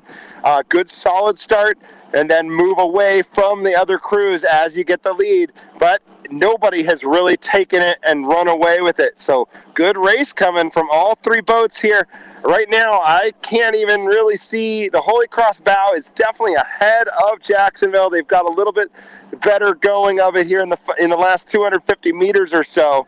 And Holy Cross looking like they want to try to make a press with Navy here. Holy Cross, I think they've made a little bit of their sprint move a touch early to separate themselves from Jacksonville, because that Holy Cross bow in lane number 1 is coming back on the Naval Academy. But do not count out Jacksonville yet, because Holy Cross and the Naval Academy guys, they still got that bow ball of Jacksonville in their sights. If Jacksonville's going to take it and run back into this, they've got to make that push right now and really, really attack. But Holy Cross, they're the ones that are attacking, and Holy Cross is just now on this next stroke stealing that lead away from Navy. So here comes Holy Cross, lane number 1 along the shore, looking good, looking strong. They've made a decisive move at about 750 meters down to this point. They've decided to kind of take that lead away from Navy, and here comes Jacksonville. Can they make a push? Do they have a little bit more energy in them to lead that race and sprint through the leaders and catch one? But it's Holy Cross opening up a little bit more of a lead. So guys, over to you at the finish line. Well, the Crusaders are crusading right now. They had the lead early. The Naval Academy came through in the middle, but Holy Cross has found that gear, as has Jacksonville. 2,000 meters, and the boats remain overlapped. Holy Cross is making a great statement in the last 400 meters, where they came through, got back into the lead, and boy, it is about 2 seats between each sets of crew. It looks like Holy Cross now 3 seats up, gonna get their bow across the line first to Naval Academy, who's 3 seats up on Jacksonville. What a great race with multiple lead changes. Ooh, a phenomenal race. Yeah, exciting from the beginning all the way down the course, and just beautiful shots there. We could see the coxswains truly glancing at each other every stroke, and the bow is just so tight. So phenomenal race, 3-boat race. That was Repechage 1 of the men's varsity 4. I don't know if Holy Cross has any connections to the weather, but I did notice that right about the time they started their sprint, the wind just died. So who knows who they're dialing up to make sure that they have great conditions in the last few hundred meters for their sprinting. But boy, what a game effort by the Naval Academy as they pressed out to take the lead after Holy Cross was very aggressive early. And then, boy, just when you think they're down and out, they make a push, and Holy Cross comes back, gets their nose out in front, and finishes first in that rep. I'm chuckling. I don't know if you saw that or if I'm making it up, Justin. I think I just saw the Navy coxswain waving to the drone. So I appreciate a good drone wave every once in a while. It's nice when the athletes know they're being recognized after they're through the line. So that was great. But yes, next we have Repechage 2. This is the 3:40 p.m. race in just about 2 minutes. It's MIT, Cornell, Drexel, and Harvard.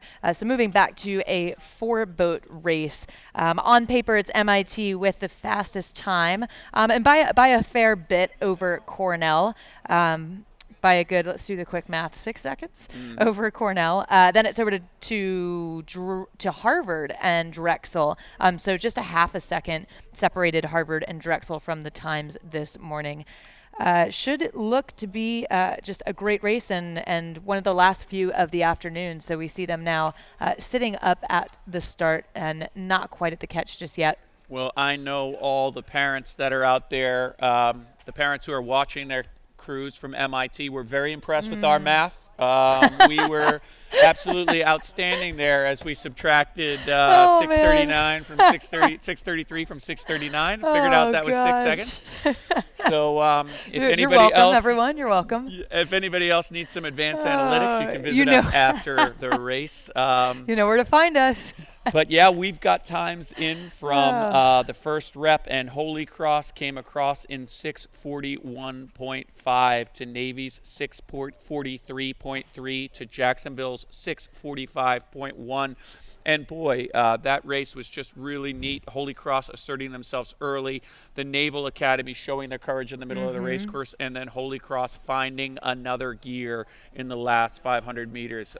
Certainly a treat for the people on the shore to watch a lead change in the final 500 meters. And we'll see what we've got here. Yep, the times from this morning would indicate that it might spread out, but who knows? Some people reserve their energy for the rep, so it'll be interesting to see whether or not MIT will post again the fastest time of this group of schools. Yeah, and I think that's especially true, Justin, as you rightly pointed out in the last race. The 4s do have a little bit of a longer race than the 8s, so conserving energy and saving those extra couple of minutes or whatever that might be even a smarter strategy if you know that you're not going to be one of those crews to automatically advance. We'll move our attention, though, over to the race that is underway with MIT, Cornell, Drexel, and Harvard. A clean start and a fair start for all of these crews. It's looking like closest to us, though, Harvard perhaps had the most aggressive start. Not to be left out, though, MIT. Yeah, we are sitting here taking a look, and it certainly looks like MIT, who posted the fastest time of this group in the morning, is finding a way to get their nose out in front, but it is a Charles River showdown where there are inches between the bows of the Harvard crew and the bow of the MIT crew. The Harvard crew was essentially 23 seconds back on time, but we see they may have reserved some of their energy for this rep. They are making a statement, charging for the front, but it looks just about dead level between the crew from MIT and the bucketed crew from Harvard there.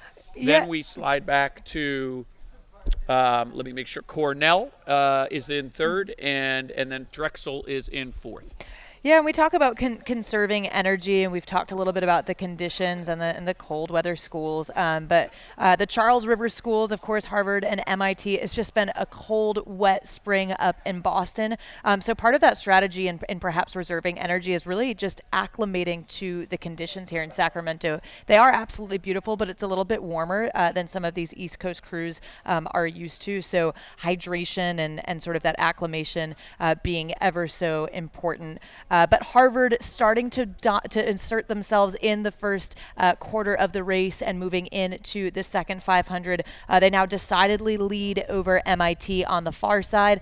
So it's the outside lanes that currently have the advantage. Then it's back to Cornell and about 1 length back to Drexel as we move through the first stretch of this race, and should be approaching somewhere around the 600 or 700 mark soon, I believe. Yeah, it looks to me to be only about a deck advantage between, maybe a deck and a seat between Harvard and MIT, but Harvard does seem to be on a very good rhythm in their bucketed rig where they have a port, then a starboard, and a port. They say that in a 4 that helps center the energy that's being delivered by the oarsmen and can sometimes be a little bit more mechanically efficient. As we get this side view, we now see that the MIT bow ball is on the Harvard stroke, so there is a useful advantage there. And the sun protection of the stroke, he's making sure that he's adapting to the weather and protecting himself from the sun. But MIT will not go quietly into the night, and we're going to turn it over to Steve on the race course because he's got the best view of this great race. Well, here we go. Harvard looking good. Yeah, you can see that the Harvard boat, as you said, the rhythm. I think that's the key for this Harvard crew here in lane number 4. They've got a really nice, strong sense of rebound out of the bow. You see the handle speed, really good operating as one here from the Harvard guys in lane number 4. And they certainly conserved a little bit more in that heat. Time was a little slower, but hey, if you're going to go to the rep and you got something left to race for in the afternoon, and it's a hot day like today, save a little bit. I'm getting a pretty strong gust hitting us right now. Probably the strongest wind we've felt here this afternoon, kind of blowing through the race course from a cross headwind. But MIT not letting Harvard go and run away with this, but those two, they've got those spots locked up into the semifinal. Cornell and Drexel looking like they're going to end up with the 3rd level. So Harvard doing a nice job stretching out, good kick from each other, all together as one from the Harvard guys, just pressing, and they've got a good sense together of what they want to do. MIT trying to fight it a little more, I think a little touch more aggressiveness from the MIT guys than the Harvard crew, who looks a little bit more just steady with the rhythm. But MIT trying to give Harvard a little bit more fight. They've moved their bow ball up to the footboards of the bowman. MIT wants to make a go of this. We'll see if the Harvard crew kind of checks over to them and if they really get into it. The 3-seat kind of a little glance at that bow ball of MIT. He wants to hold them back. He doesn't want to let that other Charles River crew get ahead of them right now. Making a move for Harvard. They're about a deck length down now. Right as we hit 500 meters to go, it's Harvard on the lead, MIT within a deck length. Cornell and Drexel in lanes 2 and 3 are trailing, and those two will probably be moving on to the 3rd level final. MIT and Harvard in a good battle here. Who's going to get into that semifinal? These positions that they're jockeying for in the semifinal, it could make a difference come the semifinal and where you're placing if you get into a little bit, maybe just a touch easier on that semifinal if you're the winner. So MIT, they've got it. What a move from MIT as they hit 500 meters. They got aggressive. They really wanted it.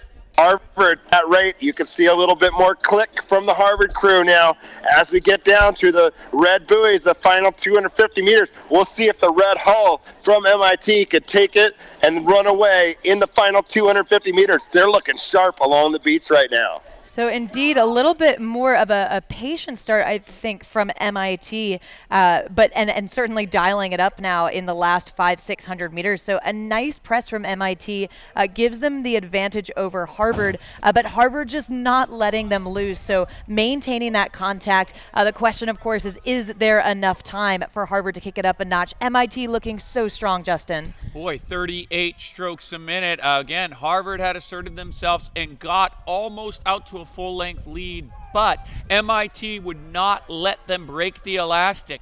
Then crept in the 3rd 500, and then in the 4th 500 said, "You like apples? How do you like these apples?" and just crossed the line first. Amazing. An amazing finish from MIT. A job well done. A great second half of the race for them, and indeed last 700 meters or so. Then, yes, it is Harvard, their Charles River rivals, to take second. Then through the line, it's Cornell, the Big Red, followed by Drexel.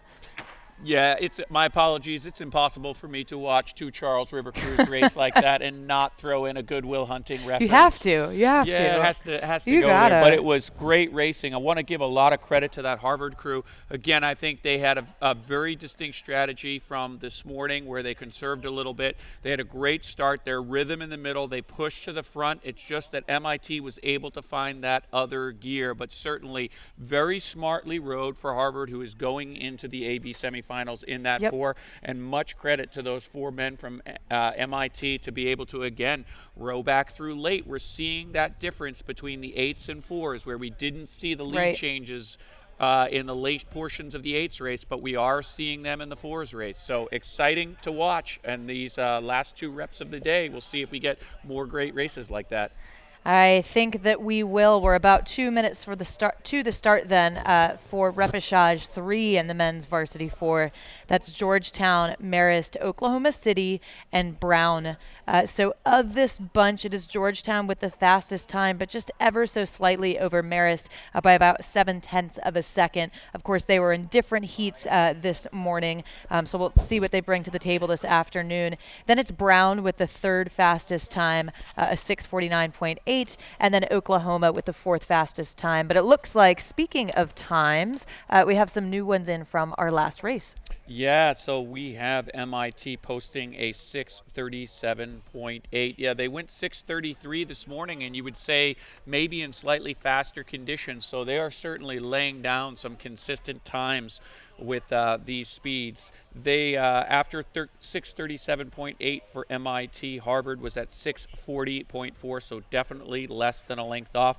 Cornell at 6:52 and Drexel at 6:58. And just to remind everyone, Holy Cross went 6:41 and Navy went 6:43. So Harvard, Holy Cross, posting times very close to one another there. Looking forward to seeing them all in the semifinals tomorrow. Mm-hmm.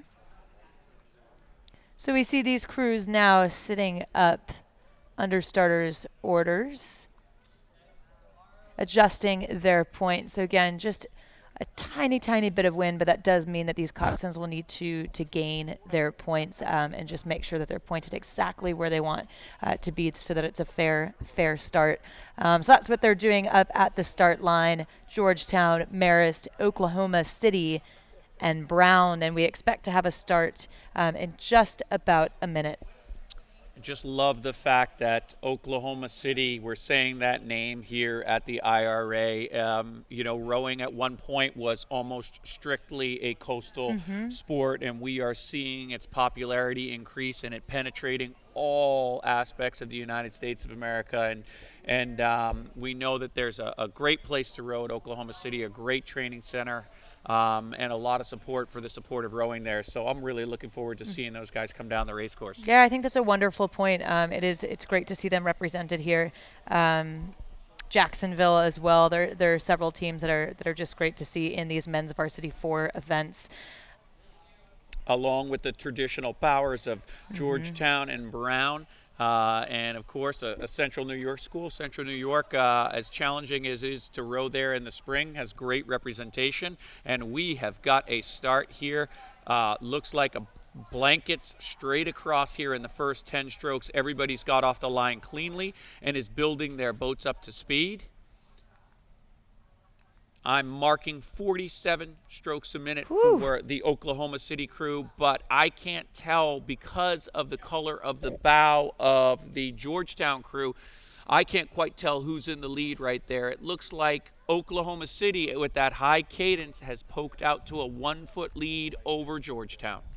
Yeah, Oklahoma City then currently currently leading, and then it's Brown on the bottom right of your screen, then over to Marist, Georgetown on the left side of the screen. So just a good, clean start for all of these crews.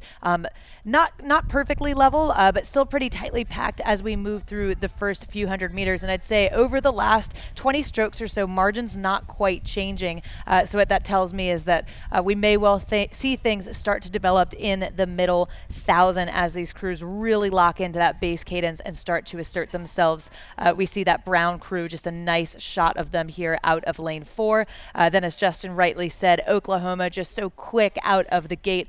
Their IRA opportunity, and they're certainly seizing that now, using their stroke rate and that race strategy to get out ahead and see what they can do here. Then it's Marist out of lane 2 and then over to Georgetown. And truly, again, as we move through the 500, I'd say margin's really not changing. It is maybe even tightening up. I really like the rhythm that the Brown stroke is presenting to its crew. They're at 30 strokes a minute, and it doesn't look like they're in a hurry in any part of that recovery. So Oklahoma City has made its stake to the lead. They said, we're going out high and hard, and you can come and get us.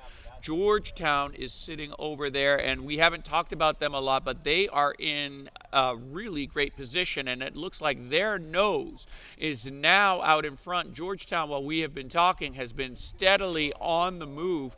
And boy, they look to be in a great rhythm in that lane 1 section. I'm clicking their stroke rating right now, 36 strokes a minute as well. And they are finding themselves walking up that Oklahoma City's crew bow. They have basically the 3-man on the bow marker, and we are seeing the Marist crew sticking their nose in it as well. So is the question, is Oklahoma City coming back to the field, or is the field closing on Oklahoma City? Let's turn it over to Steve Todd and find out what's happening. Yeah, the OKC crew wanting to make a little challenge here to Georgetown. Georgetown did make a nice push to get that lead. They've stayed up there in front. Yeah, and the Brown crew's got a good rhythm going, but maybe not quite enough push to it behind that rhythm. They're going together pretty well. They're staying within it, but it's looking like Marist, Oklahoma City, and Georgetown are going to be the 3 that are going to be pressing for 2 spots through to the semifinals, with the Hoyas in the lead right now. Marist hot on the trail of Oklahoma City right now. So Georgetown, Oklahoma City in second, Marist coming up right behind them. So that bow ball number 3 in the white hull of Oklahoma City is watching that bow of number 2, Marist, coming up to them pretty quick here. And neither one has really slipped away after that big Georgetown push in the second 500 meters. This third 500 now, it looks like Marist and Oklahoma City want to try to put something to Georgetown. So we've got Marist coming even to Oklahoma City right now. Georgetown doing a nice job in lane number 1. As we've talked about, when you get that lead, the one advantage you distinctly have is you can watch, your eyes can see and spot the move of the other crew. And it's Marist who's the one on the move right now. I'd say if we're tracking hull speed, it's Marist who's been moving up over the last 500 meters or so. Marist is creeping into that Georgetown lead. Oklahoma City is dropping behind Georgetown and getting dropped a little by Marist. But the Red Fox is doing a pretty nice job of just swinging, kicking along here. Good, patient rhythm.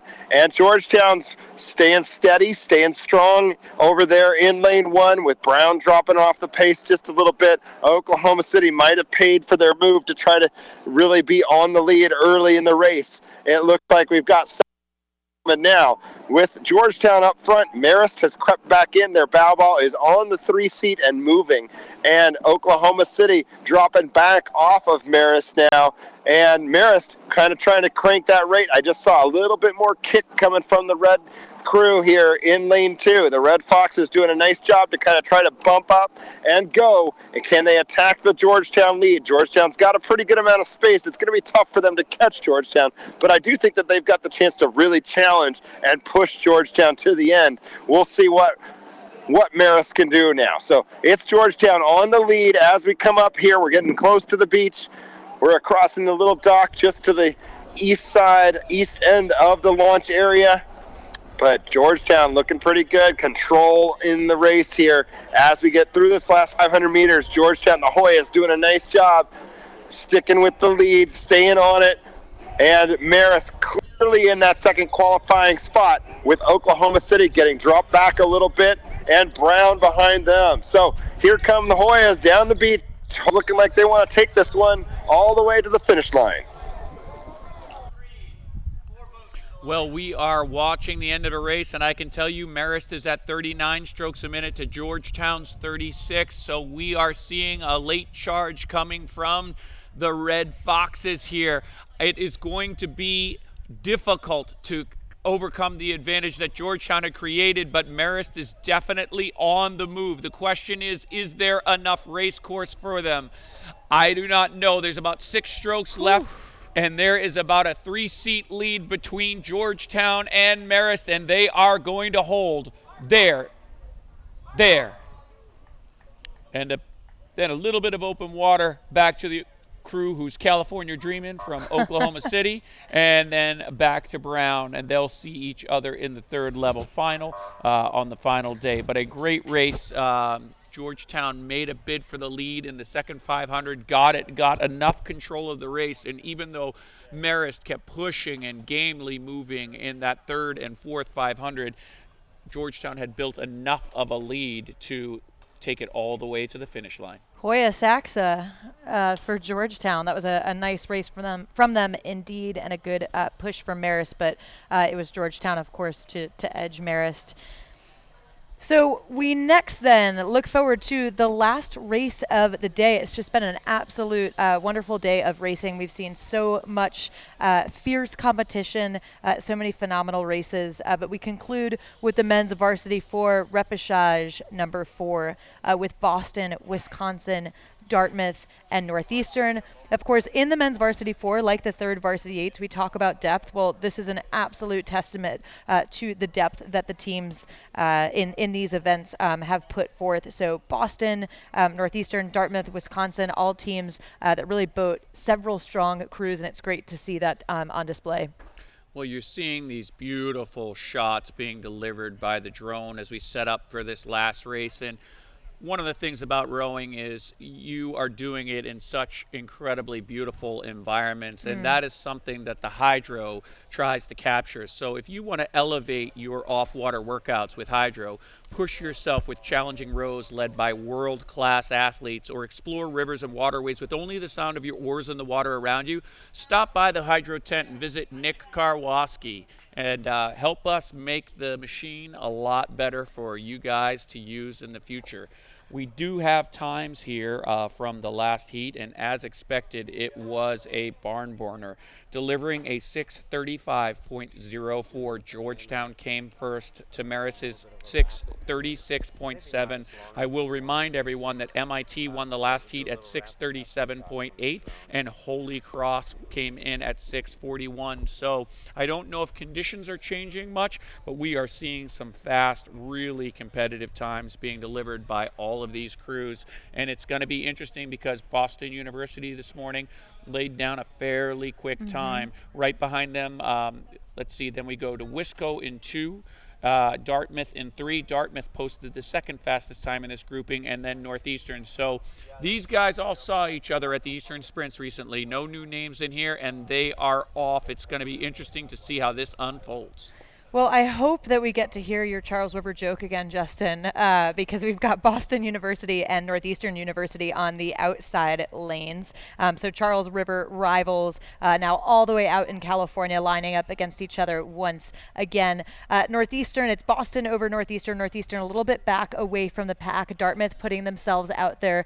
So a quick start from Dartmouth. I'd say BU perhaps running second, but it's such a close third for Wisconsin. And then it's over to Northeastern. Yeah, we're taking a look at it right now, and it was interesting. You know, the boats got off the line pretty cleanly. Then immediately there became some separation. Right now, Dartmouth is making its charge for the front. We saw that work in the 8s, but we have also seen crews move through late, crews with good, strong rhythms. So there is a big push for the lead. Dartmouth right now looks to have a slight lead over Boston University. Both of them kind of are sandwiching Wisconsin, whose bow ball is in between their decks, and then Northeastern is about another 3/4 length off of Wisconsin. Boston University and Dartmouth look just about level, with Dartmouth maybe holding a half a deck lead here as we go along. And but we certainly saw the race unfold in the second 500 in the last one. We know there's a lot more racing to come here. And just a beautiful shot of these crews as they move through the 500-meter mark. We can see Northeastern on the bottom right side of the screen. Then out of lane 2, Wisconsin, excuse me, that was Dartmouth out of the bottom right. Then Wisconsin, Boston University over on the far side. But an aggressive start from Dartmouth, I think, looking to make a statement early on. They're rowing it pretty high as far as I can tell. A nice aggressive race pace. And that looks to be working for them as they move through the second quarter of the race. It is Dartmouth, but I'm keeping my eye on Boston, Steve, as we move through this middle 1,000. Is Boston making a move, or is Dartmouth looking like the clear leader to you?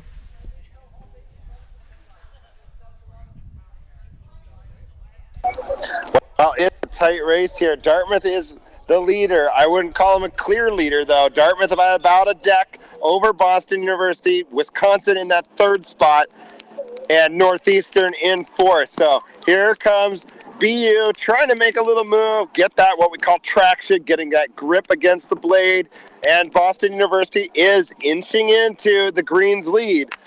Dartmouth out front, strong on the front end from Dartmouth. Wisconsin is in the point where they could still attack and get themselves in the mix to be into the semifinals, but Wisconsin right now has to run with these two leaders if they want that chance. But it's Dartmouth over Boston University by about a deck length right now as we come up about 3 or 4 strokes from the 1,000-meter mark. And Dartmouth and BU out front comfortably, a little bit of open water for Dartmouth over Wisconsin.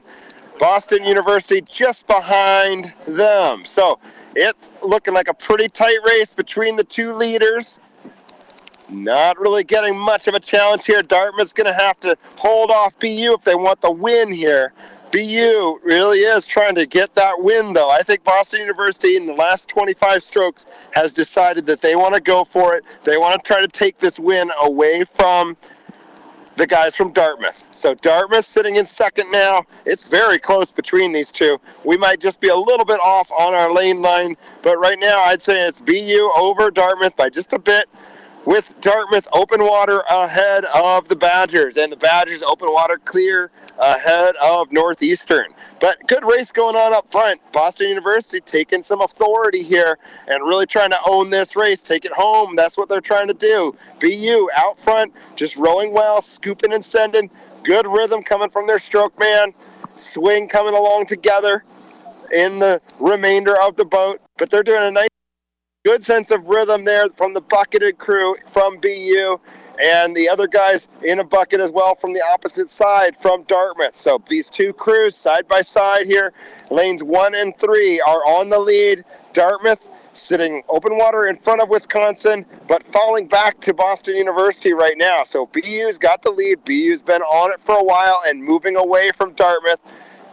Wisconsin sitting in that third spot behind Dartmouth. Cautious, but Dartmouth comfortably in the lead. Wisconsin's got it. If they want to try to get in that semi, it's time to move. It's time to go. We got to see if Wisconsin's got it in them to make a race of it. Boston University certainly decided that they wanted to make a race of it, and that's what they have done over that last 1,000 meters now. We're in the final 500 meters of the final race of the day. We've got Boston University looking for that win in the final race of Friday of the IRA championships. So here we go. Boston University coming down to the beach, out in front, looking good. The guys from Dartmouth, the big green, rowing well, staying within themselves, holding that margin against Wisconsin. Wisconsin tried to bump the rate and attack it a little bit. Wisconsin was not able to find much, though, because Dartmouth responded, kicked their rate up as well. But a good race going on between the leaders. Boston University has just taken this one. They want to own this race. They've done a nice job. And Dartmouth holding on to that second qualifying spot. We're in the final 250 meters. Let's go back over to the finish line. Thank you, Steve. Well, I see a lot of red shirts and caps on the beach right now, and I can't quite tell if those are Wisconsin fans or Boston. I'm sure a bit of both. The Boston fans, though, will be thrilled to see that Boston University shell rowing closest to the beach in that qualifying position. Dartmouth currently running second. It looks like we might be running out of water, though, Justin, for Wisconsin. Yeah, I think that once you crack that open water between a stern deck and a bow deck, it is so hard to close that gap back up. And right now, BU is taking the last few strokes in their bucketed rig to come across the line, full length in front of Dartmouth, who is a full length in front of a hard-charging Wisconsin, and then a little bit of open water back to the Terriers from Northeastern. So it definitely Boston University, who posted the fastest time of this grouping in the morning over Dartmouth. The seeds unfolded similarly to the times this morning, which we didn't see in the other heats, but certainly well rowed by the Terriers. And that concludes our afternoon program and indeed our full day of racing. We want to thank all of the wonderful volunteers and staff that make this regatta possible. And Justin, as you mentioned, run, I think like a German train station is what I heard, and I couldn't agree more. Yeah. Just a wonderful first day of racing. We're looking forward, of course, to the rest of the weekend. Some great racing this afternoon, though, right? The heats were exciting, but the repechage were so exciting, too. I think one event that just sticks out to me is that men's third varsity 8. That's Repechage 1. What a throwdown between Syracuse and Dartmouth, both who we knew, and they knew at some point that they were advancing, but they never let up on each other. It was Syracuse just over Dartmouth by a few tenths of a second. Yeah, you are certainly seeing a tremendous amount of effort being put forth, and these races were to establish who is going to go into the AB semifinals to really help advance their team up the team standings.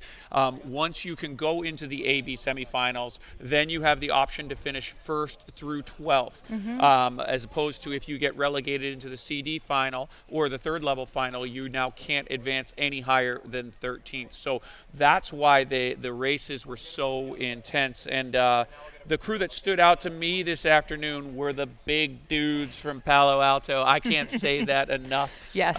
They really laid it down in the varsity 8, and it looks like they prepared themselves well for this regatta, and given the times that we saw from this morning, are certainly going to be competitive in that AB semifinal tomorrow. Absolutely. Well, we look forward then to kicking off tomorrow's program, I believe once again at 8 a.m. With some of the women's lightweight events. So should be some, confirming that at 8 a.m. The women's lightweight event. So we look forward to that, along with a handful of what I'm sure will be very exciting semifinals. And we'll catch you then. So again, thank you to everyone and all parties involved. It was truly a successful first day of racing, and we'll be back tomorrow morning. Yeah, Colleen, it was great calling it with you. Everybody you have too, a great Justin. day. Thanks. Goodbye. Take care.